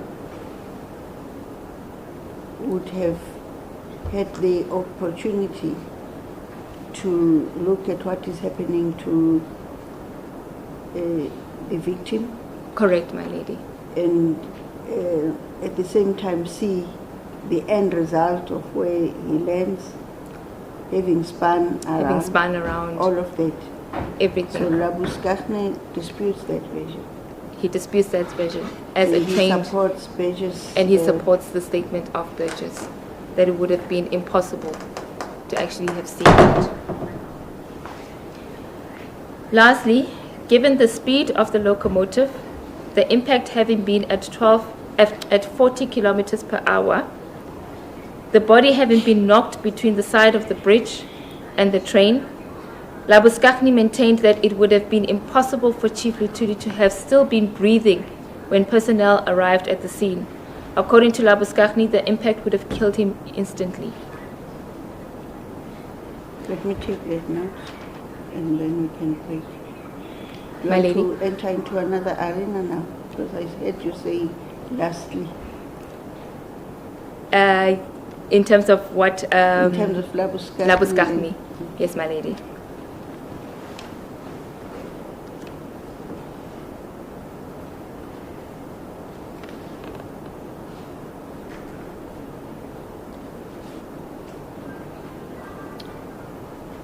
In his statement, the train driver Lattegan states that he had been driving along this stretch of railway track for the past 20 years.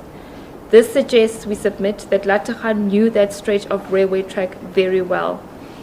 Even if it were to be believed that there was indeed a train accident, the fact that the driver failed to follow regulations by ensuring that he slows down before entering the bridge and slows down even further upon entering the bridge indicates that there was negligence on his part, because he could have avoided the collision if indeed there was one. We submit that it is rather unfortunate that the Inquest Court in 1967 neglected to probe these aspects in order to ascertain if there was indeed negligence on the part of the driver and train staff. We submit that it is curious as to how the court concluded that there was no negligence on the part of the railway personnel without having probed whether train regulations were adhered to by the train staff on the day in question. We have only highlighted 11 discrepancies which Labuschagne noted in respect of the statements tendered by the train staff. However, there were many others. In light of all of these discrepancies noted by Labuschagne, it is abundantly clear, my lady, that the train accident, as alleged by the train staff, did not occur. I think we can take a break. Thank you, my lady.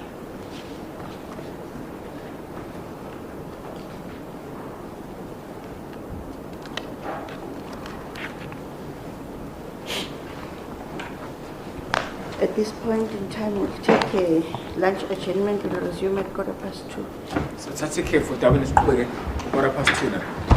The last part.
that the driver is further required to depose to a written accident statement before departing the scene. Injured persons on the scene are not allowed to be removed until such time they are attended to by the ambulance personnel. It is clear from the evidence of Mr. van Donder that the train staff on 21 July 1967, if one were to believe that there was indeed an accident whereby Chief Luthuli was struck by the said goods train, acted negligently in handling the body and the failure to follow proper procedures after the immediate occurrence of an accident. To test the veracity of the evidence presented by various witnesses at the inquest proceedings in 1967, Warrant Officer Sunette Nell, with the assistance of Burgess, conducted various tests. One of the tests which were conducted was to ascertain if the corner of the cab of the locomotive would have indeed struck the right shoulder of Chief Luthuli. It was established that Nell was of the same height as Chief Luthuli. During the test, it was noted that the length of her shoulder was lower than the alleged point of impact. Therefore, the deceased could not have been struck on the right shoulder by the locomotive. One of the other tests which were conducted was to establish how long it would have taken for Chief Luthuli to walk from the shop to the train station. It was established that it would have taken approximately 10 minutes for him to do so. Equally, the walk from the train station to the bridge would have taken approximately another 10 minutes. Therefore, if Chief Luthuli left his shop at 10 a.m., it is expected he would have arrived at the bridge around 10:25 a.m. if one were to include the possibility that the deceased may have stopped to have a quick 5-minute chat with the station master before proceeding to the bridge. This was submitted by Warrant Officer Nell. However, the accident is said to have taken place at 10:38, which amounts to a time difference of approximately 13 minutes. Nell testified that the purpose of this test was to indicate whether there was sufficient time for Chief Luthuli to have been assaulted by perpetrators, and in the opinion of Nell, a 13-minute interval was indeed sufficient time for an assault on Chief Luthuli to have taken place. The inconsistencies which were noted by Labuskaghni with respect to the evidence presented by the train staff at the 1967 inquest were also noted by Nell. Nell also agreed with the testimonies of Labuskaghni and Van Donder that the train occupants ought not to have removed the Chief Luthuli from his original position on the bridge, as that would constitute interfering with the crime scene. She further conceded that it is possible that the original position of the body of Chief Luthuli could have been on the walkway and not necessarily on the tracks. She therefore expressed how bizarre it is that the train driver would stop for an object that was not impeding the train, as the object was not necessarily on the actual railway tracks. Based on the many inconsistencies inherent from the statements and evidence presented at the 1967 inquest proceedings, as well as improbabilities based on tests which Nell conducted, her conclusion is that the whole incident was a cover-up to hide the truth behind what really happened to Chief Luthuli on 21 July 1967. Upon receipt of a copy of the post-mortem report of Chief Albert Luthuli, Dr. Ntsele immediately identified the injuries indicated on the said report to say that they do not resonate with injuries that would have been expected from a pedestrian involved in a train collision. He testified that generally, a person who was struck by a train would sustain multiple fractures on different body regions and would sustain multiple abrasions, bruises, and or lacerations. He further noted a number of discrepancies from the face of the post-mortem report. Firstly, the injuries are grouped he stated that firstly, the injuries are grouped without providing specific distinctive detail about the injuries in relation to wound measurements and specific locations within anatomical sites. Further, he stated that it is not known how many and how big the scalp lacerations were. The same applies to the bruises. Secondly, There was insufficient description relating to the extent and severity of the fractures suffered by the deceased. There was no description of the injuries on a diagram to properly illustrate the observations made at examination, and no specimens were collected at autopsy for further investigation. Thirdly, the status of the clothing of the deceased was not documented on the post-mortem report. Dr. Nzele testified that the importance of this is to ascertain various clues. The presence of debris like grass or sand or soil could provide an idea as to where the person could have been. Fourthly, seeing that the post-mortem was conducted 90 minutes after the death of Chief Luthuli, Dr. Nzele was of the opinion that the said examination was hurried. He opined that there seemed to be no cultural or religious reason to have necessitated the examination so soon after Chief Luthuli's demise. That was done approximately 90 minutes after the supposed death of After the Chief supposed Luthuli. death.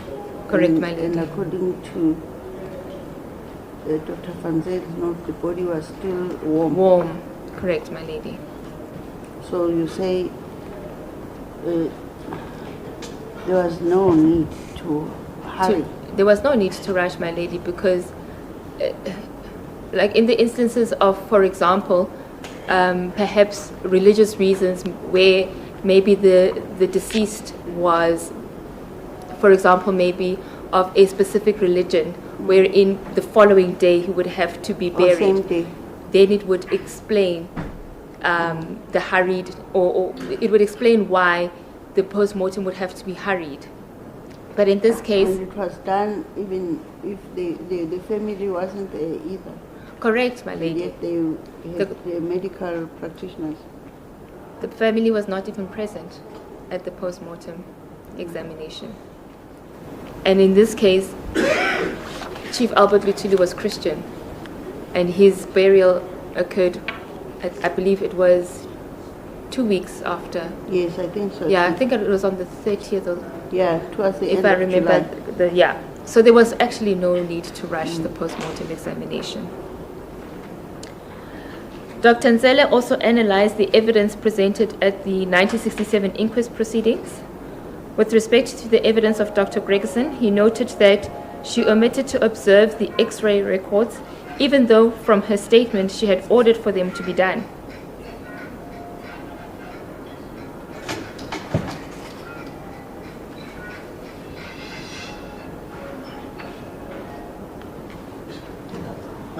You said Dr.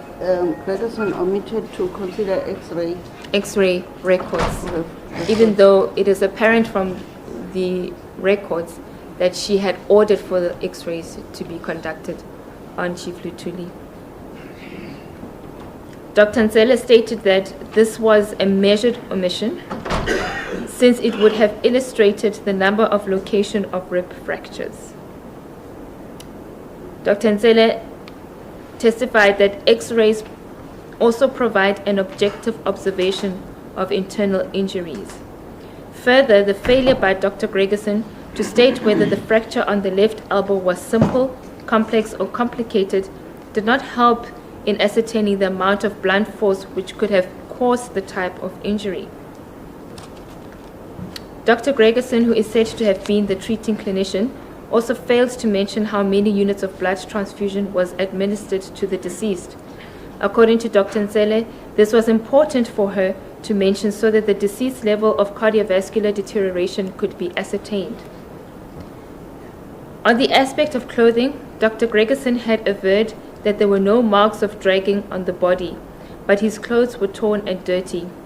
Dr. Nzele opined that given the distribution and nature of the injuries recorded by Dr. Gregerson, he would have expected the clothes of the deceased to have been bloodied. Dr. Nzele further opined that there was no physical evidence to suggest that the deceased was thrown some distance away after impact, and therefore Dr. Gregerson was therefore misguided in confirming the insinuation propelled by the evidence leader that the deceased was thrown a distance away after the impact.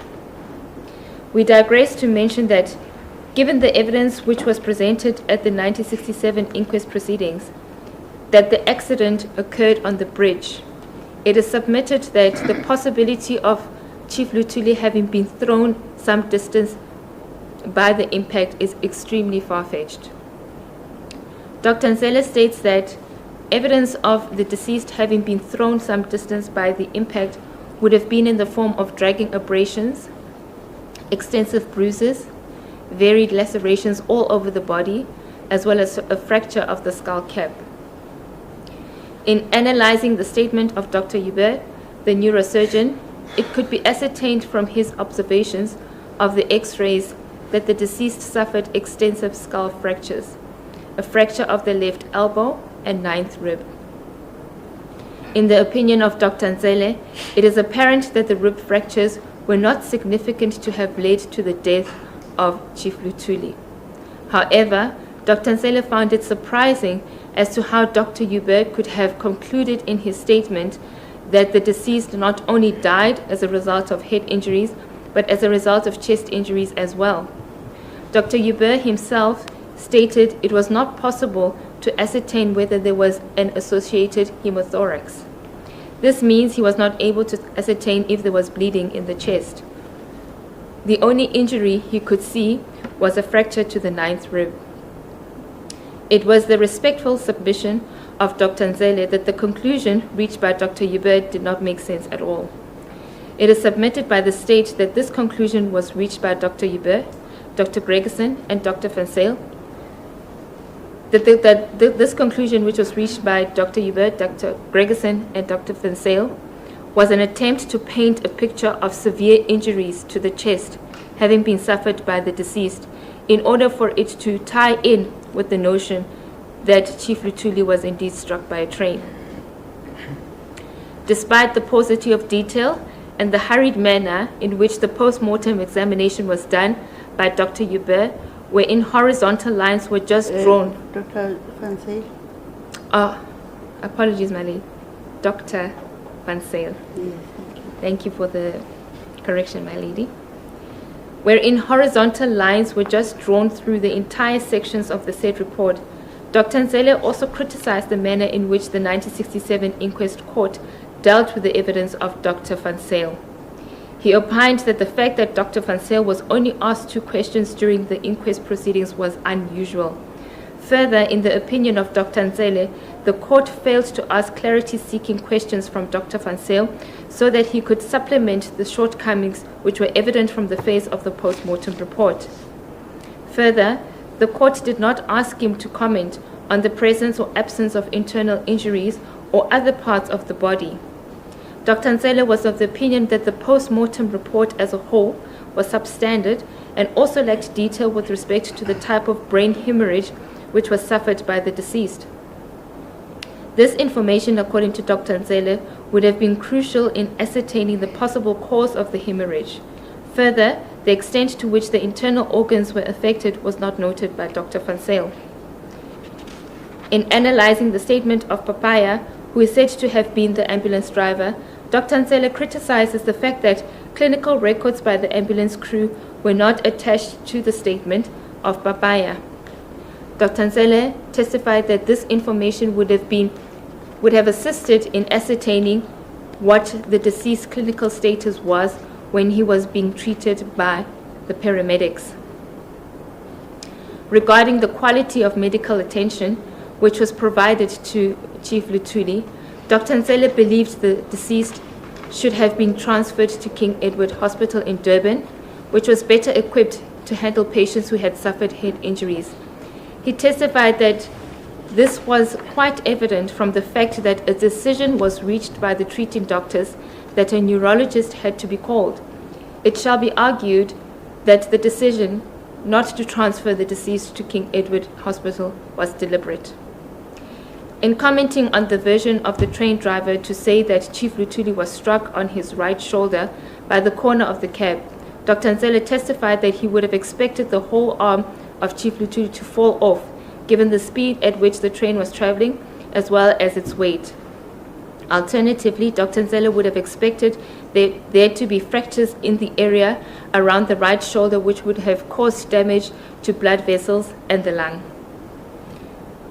Having analyzed the injuries which are said to have been sustained by the deceased, Dr. Nzela was of the opinion that Chief Luthuli was assaulted. Dr. Nzela testified that the presence of bruises on the dorsal aspect of both the left and right hands, as well as fracture on the left proximal ulnar bone, may signal defense injuries which would normally occur when a victim of assault instinctively raises their hands and arms to protect their eyes, face, and head. In doing so, the chest area becomes vulnerable to being attacked, which could explain the fracture of the 9th rib. He was therefore of the opinion that the deceased was a victim of an assault rather than of a train collision. Our overall submissions with respect to the expert evidence presented during these current reopened inquest proceedings.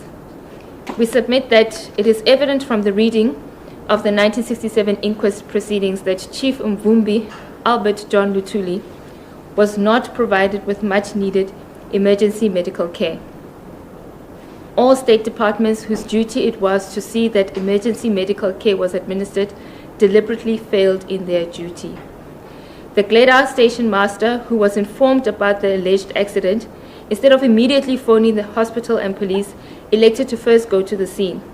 Surely if a train accident did indeed occur, wherein there was a victim, the first call of action would have been to summon an ambulance to the scene. It is expected that Van Wyk would have alerted Pretorius to an accident. A lot of time was wasted before an ambulance was summoned to the scene. It is puzzling as to why the ambulance driver, Peter Papaya, allowed himself to be pulled over by Berger when he was transporting a patient in need of emergency medical care. In that situation, every second and every minute would have been the difference between life and death for the patient. The only inference that can be drawn is that Papaya did indeed allow himself to be pulled over by Berger, because Berger stated that whilst driving to the scene of the alleged accident, the ambulance driver had confirmed that he is transporting ex-Chief Luthuli to Stanger Hospital. Upon arrival at the hospital, it is quite clear that the attendant medical practitioners had diagnosed the injuries sustained by Chief Luthuli as serious. However, they failed to ensure that he is transferred to King Edward Hospital the 8th, which would have been better equipped to handle the injuries. However, in the defense of Dr. Mary Gregerson, perhaps she did indeed want to transfer the deceased to King Edward Hospital by making the necessary call, but someone at the said hospital refused for the transfer to occur and opted to rather send a neurosurgeon to attend to Chief Luthuli. This is the institutionalization of apartheid, which we referenced to in our earlier submission. Chief Luthuli was deliberately denied emergency medical care because of the color of his skin and because he was an irritant to the then apartheid government. We submit that Chief Luthuli was a victim of the typical systemic attack which was perpetuated on political opponents by the apartheid regime. Apartheid was an institutionalized regime of systemic oppression and domination by one racial group over other racial groups with the intention of maintaining that domination, especially over non-whites. This is the very system which Chief Luthuli fought against all his life, whether passively or aggressively. To suppress his behavior, various banning orders were placed on Chief Luthuli. However, he constantly outsmarted the apartheid government. We submit, therefore, that a plan had to be hatched to eliminate him. However, in such a way that the government would not be blamed in fear of possible sanctions and resistance from the international community, who had a year earlier awarded Chief Luthuli with the Nobel Peace Prize. As apartheid was declared a crime against humanity by the United Nations General Assembly in 1973, we submit that the death of Chief Luthuli was as a result of the institutionalization of apartheid, wherein various agents of the state, as mentioned earlier, especially the South African Railways, the police and health departments, deliberately ensured that he did not get adequate emergency medical care, which ultimately contributed to his demise. Sorry, can we double check the year in which the Nobel Peace Prize was awarded? That was Say a year earlier. Was it awarded? that is my mistake.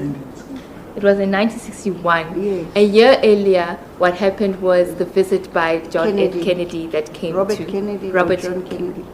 Robert Robert. Kennedy that came to South Africa to see him. I apologize for that mistake, and thank you, my lady, for bringing it to my attention.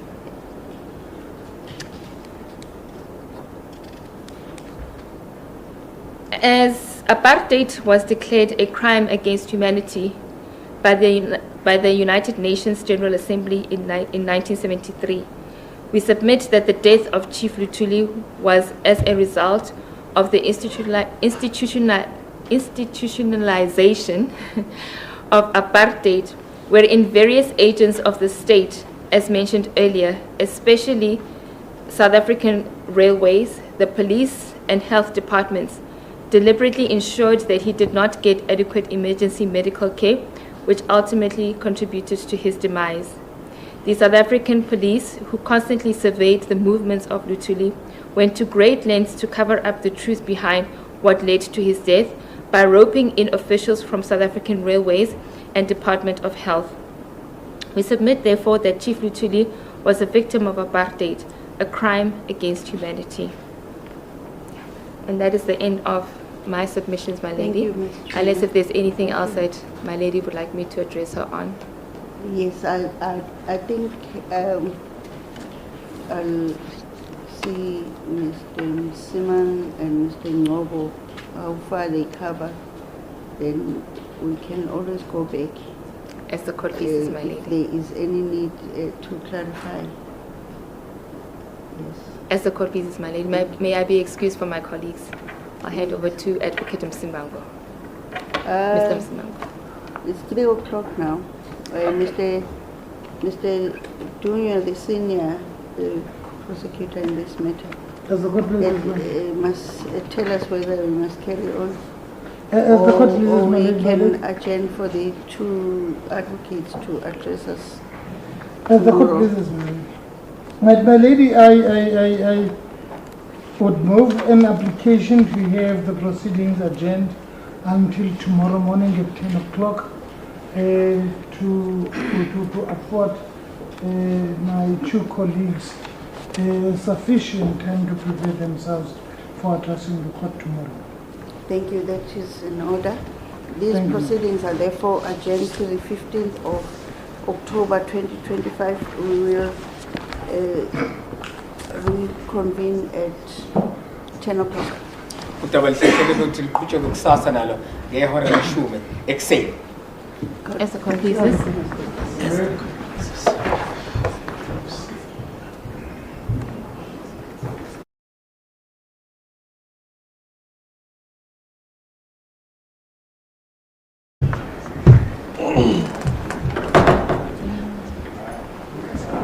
Yeah.